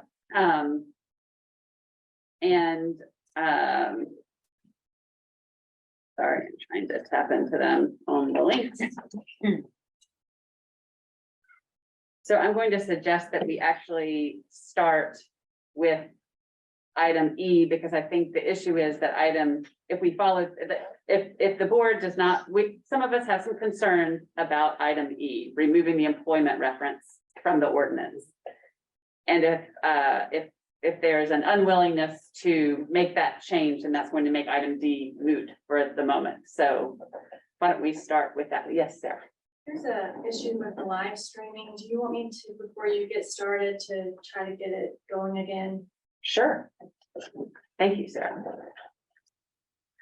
Brief pause. I'm not sure that I do anything about it. It says it's live streaming, but it's actually not. Do you want to just stop it and dial up again? The interlocal agreement. That's my super helpful advice. My technical expertise really shining. You wanna do stuff? Yeah, exactly. That's what We my should level stream of on expertise Twitch is. and get some gamers.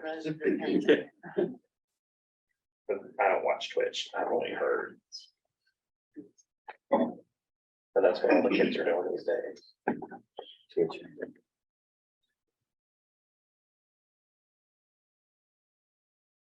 People make a lot of money streaming and playing games on Twitch. That time plugged in.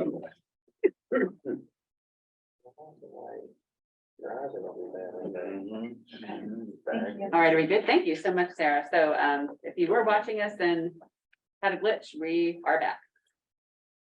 So with item number E, Margaret, do you want to just talk about, did you get an answer from the county? Maybe that's a good place to start about whether this was Yeah, I can try. sure. So the two items, because I don't know which one is E and which one is not. So the board adopted a provision in the town code for non-discrimination a few months ago, and then we realized we didn't have a way to effectively respond to any complaints under that. The ordinance covers both employment and public accommodations, and public accommodations include more than hotels. It's retail, it's grocery stores, it's restaurants, it's the whole, basically any kind of public business. We reached out to Orange County to see if they would be able and willing to do enforcement for us, since they have a process spelled out very clearly in their code. They said they would be more than happy to, and on a reimbursement basis for their staff time. So you have an interlocal agreement for them to do that. In reviewing that, the county attorney said, hold the phone, we will only enforce the public accommodations portion. We will not enforce the employment due to a previous court case. So I had brought it forward, saying, oh, well, if that court case is a problem, then we should probably take that part out of our town code. And then that begged the question of whether, who was right, which attorney was right on whether or not you could do enforcement. And so the county is not in, the county is agnostic on whether or not we amend our town code. They are only concerned about what the interlocal agreement says, What they have to enforce. what they have to Sure. enforce. So if we are willing to take enforcement out of the interlocal agreement, Employment. if the employment, yes. Employment out of the interlocal agreement, they are happy to proceed. As I said, they are agnostic on whether or not we amend our code. I will defer to the attorney to talk about whether or not we should or should not amend the code and where the town's authority is on that. Did that answer your question? It does, and I think that, but before Bob responds, I just wanna say, for the public's sake, that the reason that this caught the attention, at least of me, is because having those employment protections was one of the primary reasons for passing passing the UDO in the first place. That just feels like a really important part of it, and it's The NDO. I'm sorry, what did I say? The UDO. The other All deal. right. What you get for speaking acronyms. Thank you. The non-discrimination ordinance, the employment was just a really important piece of it. And so I do not think we should let go of that lightly. I know I haven't had a chance to talk to everyone, but I know at least some others feel the same. And so, as Mark said, maybe we're not prepared to make the be all end all decisions, except I would caution this board against taking that out tonight. Out of the town code or out of the interlocal agreement or out of both? Definitely not out of the town code. I don't think we should, I personally don't think, I would not recommend changing ours. But I think it's important to hear from the town attorney, everyone. I also shared with you all a memo that was written by Chris Brook. Who wrote this. You can see he wrote it back in 2021. And, you know, he was anticipating that this might be a question, that court case with Orange County. It's not down till near the end, Yeah. the last page. You know, when this effort went out, Equality NC and the Campaign for Southern Equality felt like they were standing on strong legal ground, and it wasn't done lightly. And so I don't think we should change ours lightly. And with that, I will stop talking and perhaps hear from Bob, and then we can discuss it. If I can just make one more quick Yes. point, this is not in any way urgent. It was just one of those from your list of projects. Totally. This was one more thing that I was gonna check off before I retire. So Totally. you can Totally hear you. act at your preference on the time schedule. It is not burning. The county is not chomping at the bit, waiting for us to sign this contract. You're extending your retirement. And it's not. Stay on. No, but we don't have any whispers that there's an enforcement action coming. This is really just trying to check one more thing off the list of things that we've accomplished this year, so. And I think we appreciate that, because I know that we wanted to dot that I of having that agreement with the county. So thank you. Okay. It's all good. So, you know, I was aware of this Williams versus Blue Cross Blue Shield case because we helped Glen Hill, way back in the 2000 with the litigation. So I was aware that the case was out there, but Orange County still has employment discrimination in its civil rights ordinance, as well as places of public accommodation. And that ordinance is the very same ordinance that this North Carolina Supreme Court opinion deals with.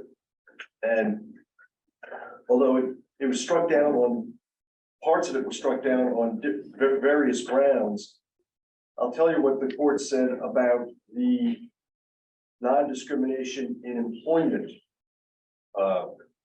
ordinance. There's a constitutional provision, Article 2, Section 24, which prohibits towns from adopting ordinances regulating, among other things, trade and labor. Okay. Orange County in this Williams case they argued that their non-discrimination in employment ordinance wasn't regulating trade or labor, it was regulating discrimination. And the North Carolina Supreme Court said, no, that's not right. And what the Supreme Court said is, I'm just gonna read you a little bit of a quote here.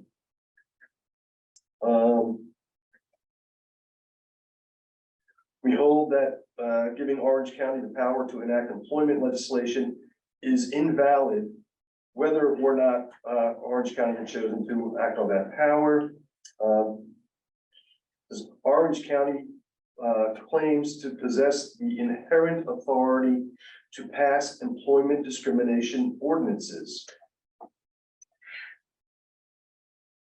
The court disagreed with that, said they're satisfied that Orange County's employment discrimination ordinance is not saved by some other statutory provisions that Orange County argued would allow it to enforce its non-discrimination in employment ordinance. And this would not have been an issue, except John Roberts raised it recently and basically said to me, you know, by that Supreme Court decision, Orange County is still under an injunction not to enforce the non-discrimination in employment portion of its ordinance because the Supreme Court said it was unconstitutional, violating Article 2, Section 24 of the North Carolina Constitution. So then we have all the HB2 stuff that happens in 2016. And in the statute that repealed HB2, there was a provision that put a moratorium until December 1st, 2020 on local governments adopting ordinances regulating non-discrimination in employment and in, I think in places of public accommodation also. So what some people at least have read that as meaning, well, therefore, local governments must have the power to adopt ordinances regulating discrimination in employment and in public accommodations. The problem is that there haven't been any statutory changes that make that authorization.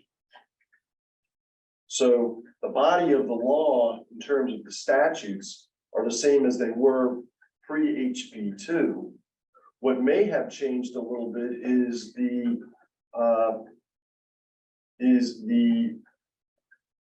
attitudes of the public since the Williams case was decided, and probably since HB2 to some extent. So I think Chris Brooks in his memo also cites, I'll just throw this out there, various states that have adopted or authorized local governments to regulate discrimination or non-discrimination in employment. I would point out that Utah, Montana, and I forget the third state they decided, they're all home rule states, which makes it a very different legislative environment than North Carolina. North Carolina is not a home rule state. So in Utah and in Montana, like in New York, like in New Jersey, like in 31 other states that are home rule states, unless the legislature says you can't govern in a field, you can. And so Montana could regulate employment discrimination, and Utah can. North Carolina, it's still not so clear. All that being said, I'm comfortable leaving it in the ordinance. And if there's ever an occasion where it gets challenged, it gets challenged. Right? I mean, that's what the courts are for. I think that they're what's acceptable in 2020, in 2000 may not be acceptable anymore in terms of public awareness and public willingness to accept discrimination or accept the local government regulating non-discrimination in certain contexts. So that's where I stand on it. I understand what John is saying. I understand that that case is still good law. As of 3:30 this afternoon, I shepherdized it again, and it had been mentioned in a negative manner in 3 cases over the course of the last 20 years. It's never been overruled. So I think it's still the law, but I don't think it's as strongly the law now as it was 20 years ago. I don't know who had their hand up first. Kathleen and Matt. I think it's important to keep in employment. It's to your point, Jen. What's the point? I mean, for both the Crown Act and for India, which we adopted both. I think employment's critical. Public accommodations is important, absolutely, but if you can't get or keep a job based on ethnicity, skin color, your hair, really, for God's sakes, that's ridiculous. And you know, orientation ain't nobody's business. I think we need to keep it in. Yeah, I think that it makes sense to keep it in. I mean, Boone passed a non-discrimination ordinance as of a week or 2 ago that also included employment. If nothing else, for me, it's an act of defiance that we, until it's challenged, we should keep it in, because especially now you've got a father-son combo, one of whom's one of our constituents, running 2 of the 3 branches of government right now, and call me being civil disobedient in that regard. But but I do have a question, because I talked to Travis Myron earlier today just to get more information with our meeting tonight. It seems like, because the interlocal agreement as proposed only mentions public accommodations and not employment. And if we don't amend our ordinance, then would I be correct that it would be fine to approve the interlocal agreement today, or? I thought we had amended it to a week or 2 ago to include employment too. Right, and then we're taking it, we But amended it to take it back out. now we have to take it back out. Okay. And I think what John Roberts had indicated to me this afternoon, Matt, is I think what Travis has indicated to you is they're okay with the interlocal agreement if it doesn't require them to enforce the non-discrimination in employment provisions of our town code. And would we need to explicitly call that out, or, because I just did a Control F search and the word employment doesn't show up at all. It just mentions public accommodations, which would cover hairstyles too. Yeah, we took the language out of what's in your packet so that the 2 would align. Okay. I think, I don't know that needs to be called out specifically. Okay, If we only have an interlocal agreement to do public accommodation, that's all we got. I agree. Right. I agree. But I'm comfortable leaving the ordinance as is and go with interlocal agreement if my colleagues agree. Mark? So I never thought that in the tonight's conversation that changing our ordinance was even under consideration, so I totally agree that just leave it the way it is, and we would never want to undo that. So the question I think tonight is, what are the guardrails in terms of enforcement mechanisms? If the county's only willing to do partial enforcement, we even need to think of, well, enjoining the county to do that through this interlocal agreement, and then figuring out another way to do employment India. Well, I think that's. Or maybe there's another option for doing all these enforcements that's not a county. Well, part of the reason why we asked the county to do the enforcement is because they had a little bit of that infrastructure Yeah. already. I don't think they've done a heck of a lot of enforcement of the civil rights ordinance. There just haven't been that many claims, but they've already got that department and those personnel who could do that. So it was kind of an administrative efficiency and probably economic efficiency in some ways to just say to the county, can you do this for us? Yeah. And we can bifurcate it, I suppose. We can have them do the public accommodations and we could come up with some maybe scale back a little bit, provision to do discrimination and employment enforcement ourselves. That, I don't want to volunteer that for the staff, but there's probably, I'm sure there's a way to do it on paper. Well, I think I can speak to that part, which was, I can't remember who I suggested it to, but Orange County is one of the few counties in North Carolina that does their own enforcement of the Fair Housing Act. And so there's already a civil rights expertise housed within county government to do it. Otherwise, it would default up to the State Human Relations Commission. The problem with employment is the State Human Relations Commission does not investigate employment claims. They default to the EEOC instead, because for whatever reason, we want to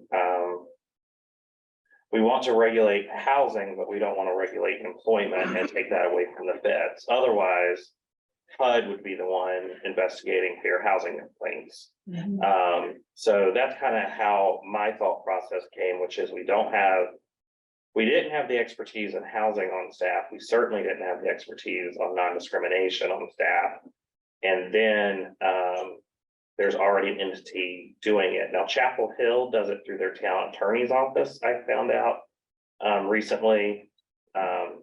Obviously, we know Carborough doesn't have a town attorney's office, is in a similar position than us, but I think that's kind of the genesis of how it landed with the county.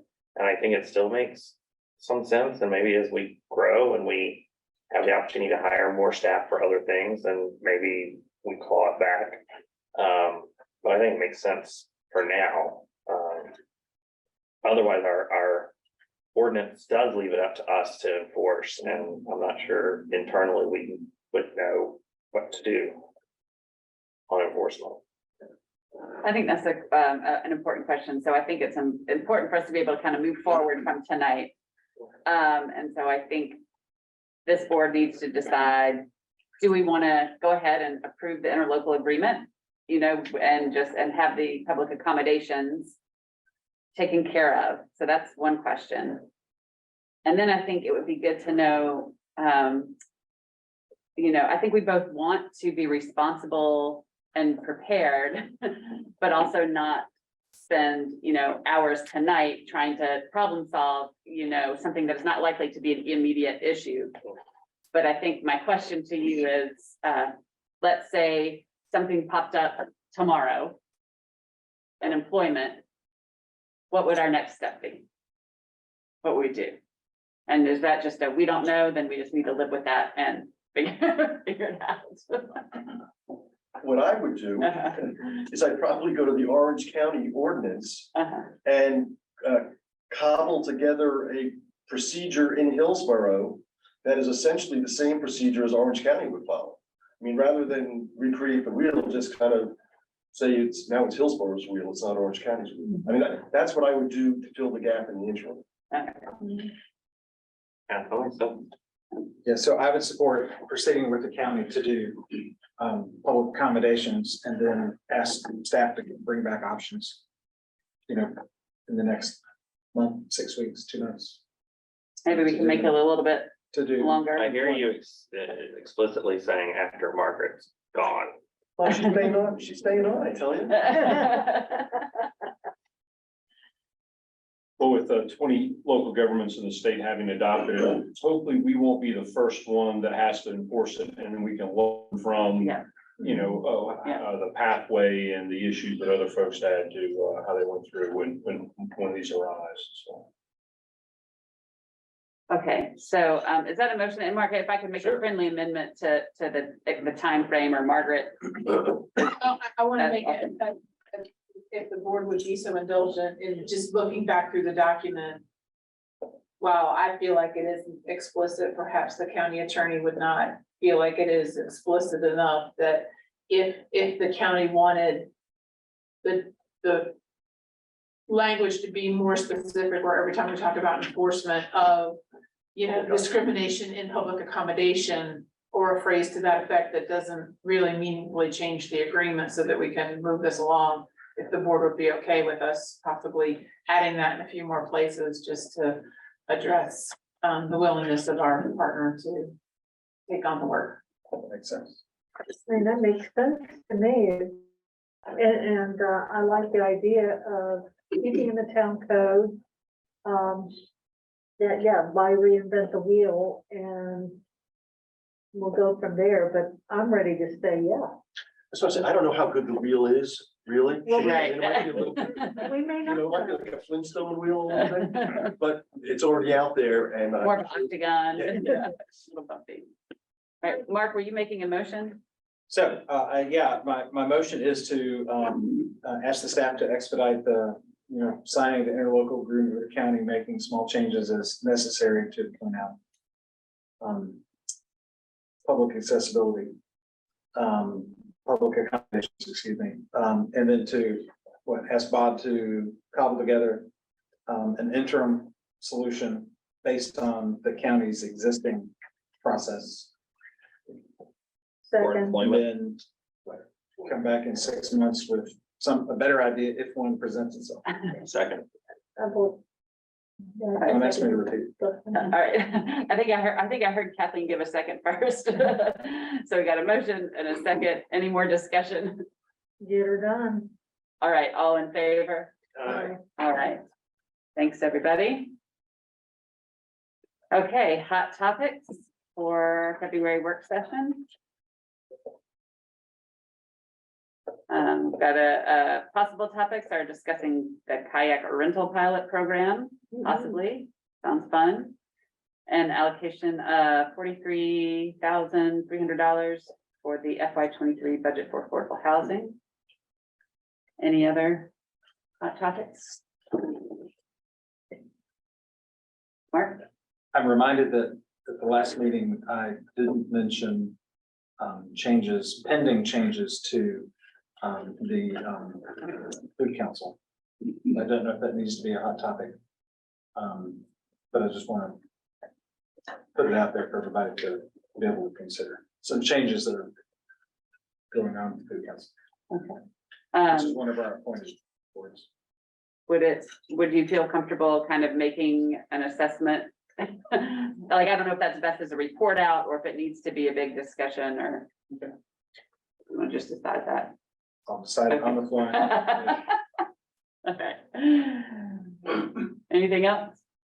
Okay. Then we are moving forward to, where are we? Oh, reports.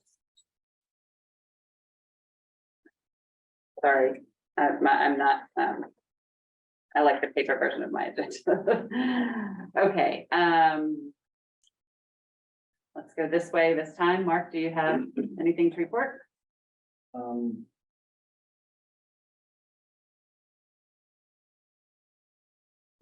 I had no meeting since our last.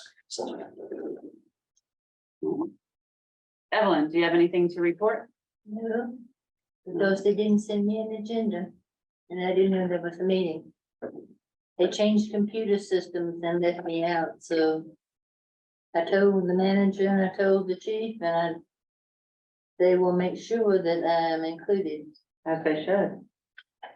So is that two But times? I listened to but I read the chief's report, and there was nothing that I thought that the board would have events with interest in sending the buying more trucks. Okay. All right. Thank you. Rob? I don't know much. We did have a swag meeting last week. 3 weeks ago. And they did report on the Orange County Solid Waste Master Plan. So that was exciting to hear some of that. It's been a long process. There was some conversations about they didn't really get the data that they were hoping for. And some pushback from the county, from Orange County. Actually municipal leaders about, is there really getting this data representative of the entire county. And so they felt that it wasn't gathering all the information that we kind of needed. But I think it's available on Orange County's solid waste website now. But that was kind of the majority of that conversation. And then we got 2 new Parks and Recreation Board members as we approved earlier today, so that's kind of exciting to have we filled our younger and older positions with the same family, so his grandfather and his grandson. Nice. They live in the same community, but in different places, so there'll be, I think it's exciting to kind of get that perspective and feedback. And we're excited to have 2 new members. We did lose 1 other member, so I think we'll be recruiting 1 more. And we have to shuffle some. We need a chair, but we'll appoint a new one. We'll fill another seat. That's it. Cool. I missed the SWAC meeting, for work, but thankfully, Rob was able to make sure Hillsborough was well represented. I have noticed, and I wasn't obviously at the most recent one, that we used to have a staff member at those meetings. Justin was there. Oh, was Dustin there? Okay.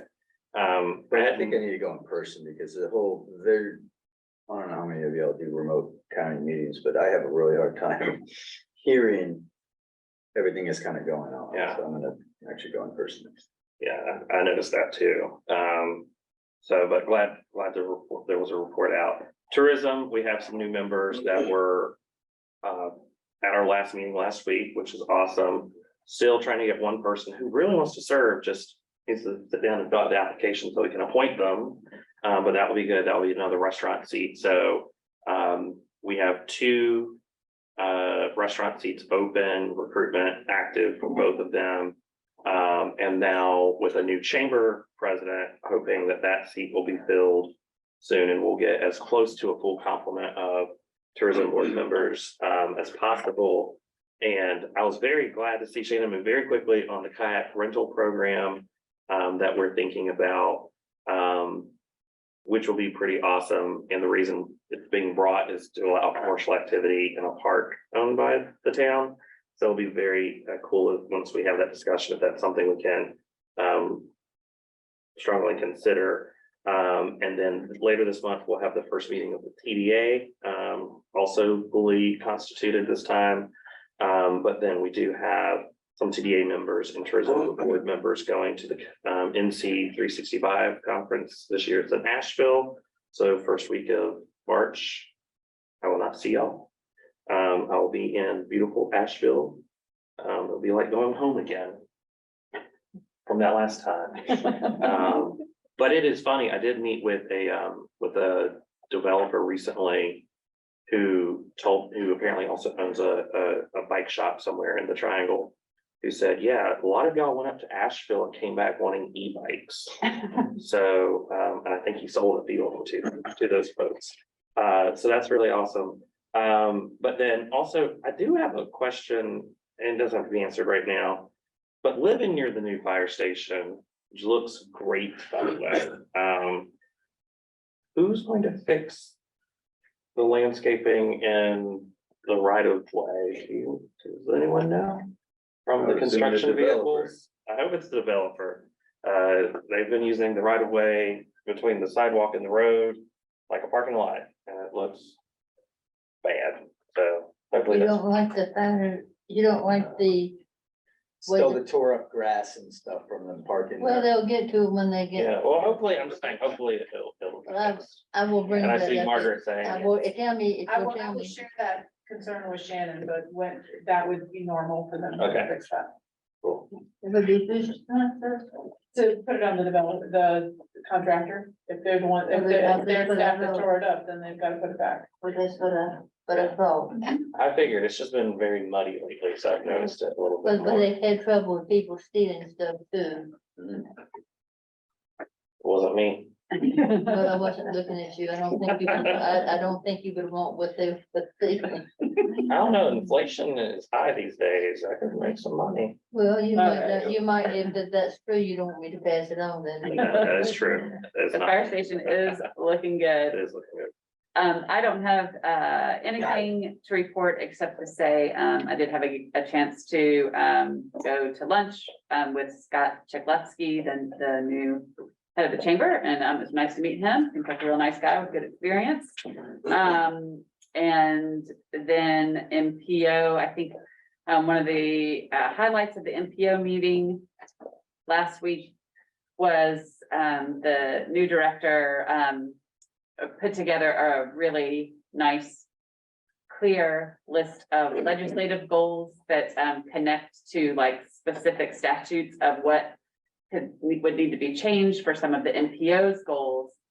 And then we're also going to try and meet with our Orange and Durham representatives who also serve on the transportation and transportation appropriations committees to kind of talk with them about what possibilities they see. But really, I think it's important to have some managed expectations, which is not really expecting that these legislative goals will actually pass this session, but it's a really good tool to help educate other members of the legislature for what would need to happen, because it's just something that a lot of people don't understand very well. And I attended the North Carolina Mayor's Conference last week and talked to somebody from Spring Lake who was really, she was like, you're into transportation, I want to talk with you. And so people are really thinking about it in new ways. And so I'm excited about that, and I will share that document around as well. And I should also say they do not conflict with the league's legislative goals. They're just all transportation specific. So, It's like add them on. yeah. Few things, I also met with Scott Kozlowski, so it was real good, we're in good hands. And of course, the museum, we have, I have to put the plug that the new treasure hunters exhibits opened, great turnout. Go check it out. At the town and state dinner, the 22nd of February, I've spoken with our delegation. So far, everybody's on board to attend either drinks or dinner. Couple people, I think one person both. I'm not sure how that mixes out, but anyhow, it looks to be this year we'll have good representation. I hope y'all attend. At the COG level, the Durham Chapel Hill MPO presented to the entire board of delegates. We do have a new local government, which is Whispering Pines, which now it's 47, and that's every municipality in Moore County. And we only lack 3 municipalities in the entire Triangle region of being members. So that gives us a lot of strength. It gives us a lot of collaboration abilities that by having that.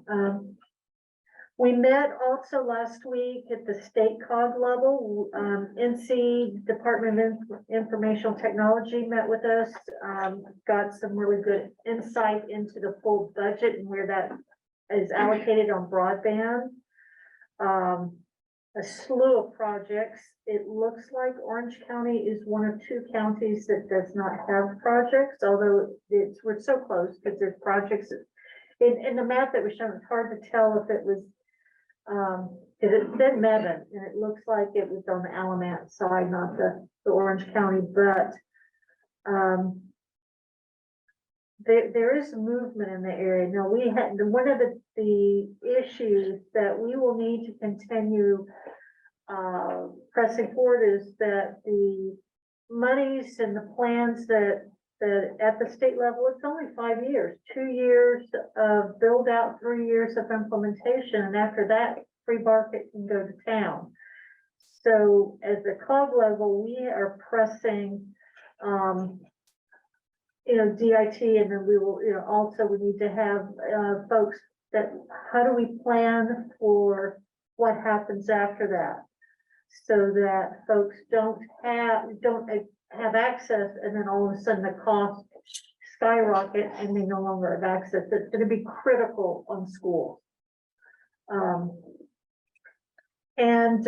We also heard from My Future NC, and which is the greater group on closing the achievement gap. I thought it was interesting, that they've got some really good goals out there, but frankly, until they solve transportation and childcare, the vulnerable populations they really try to reach, you can't go to school when you are taking care of small children, elders, et cetera, and you can't actually make it because of transportation for a 3-day class or a 5-day class, if you can only go once a week. But we did have some very good conversation in that area. Last but not least, no, 2 more things. The partnership, we are working on the budget. You will be seeing it if they haven't reached out, but that's leaving soon. Looks like we're, there's gonna be a little bit of shift in that we're asking the county to take on a couple of things, and certainly there's plenty more, and what our community, our chauffeur is leading the way in terms of having our support for the partnership budget wise articulated, and I really thank you for that support. And then the last thing at Fairview, which was Margaret got wonderful kudos from the community for everything, and Matt was introduced, so he will be the new Margaret there, for the new Matt in this case. But it was nice that the plan that they have been working on for 4 years on how they want to envision their community. It's 90 pages. It is available, but it will eventually, I expect, I hope, anticipate it'll be presented to us at some point, but right now it's in community comment. But I'm really excited about how far, 4 years ago, it was an idea to do this plan.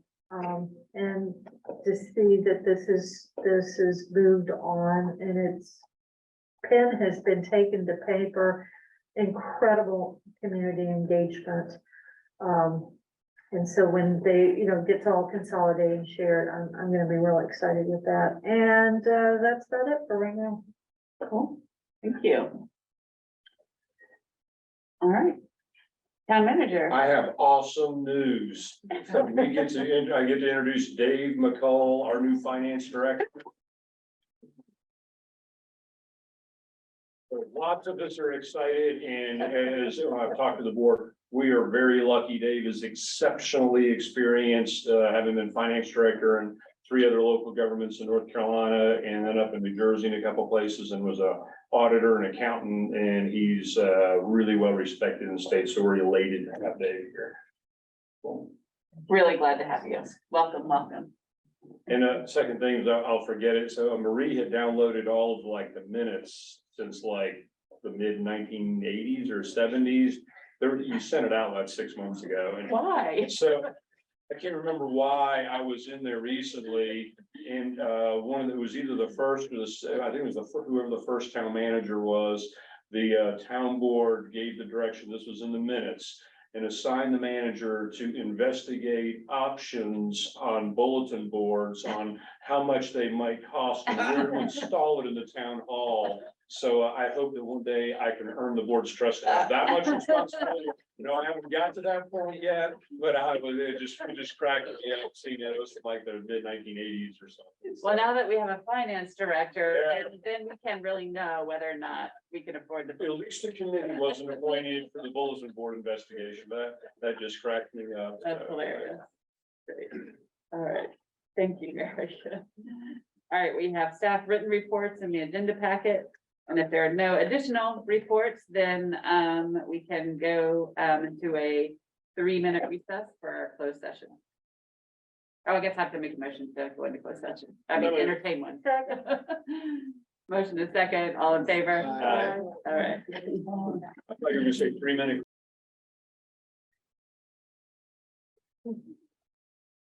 Thank you so much, Sarah. And we are back into open session. And so I would like to make the motion to proceed with the acquisition as described and authorized, the up to the cost,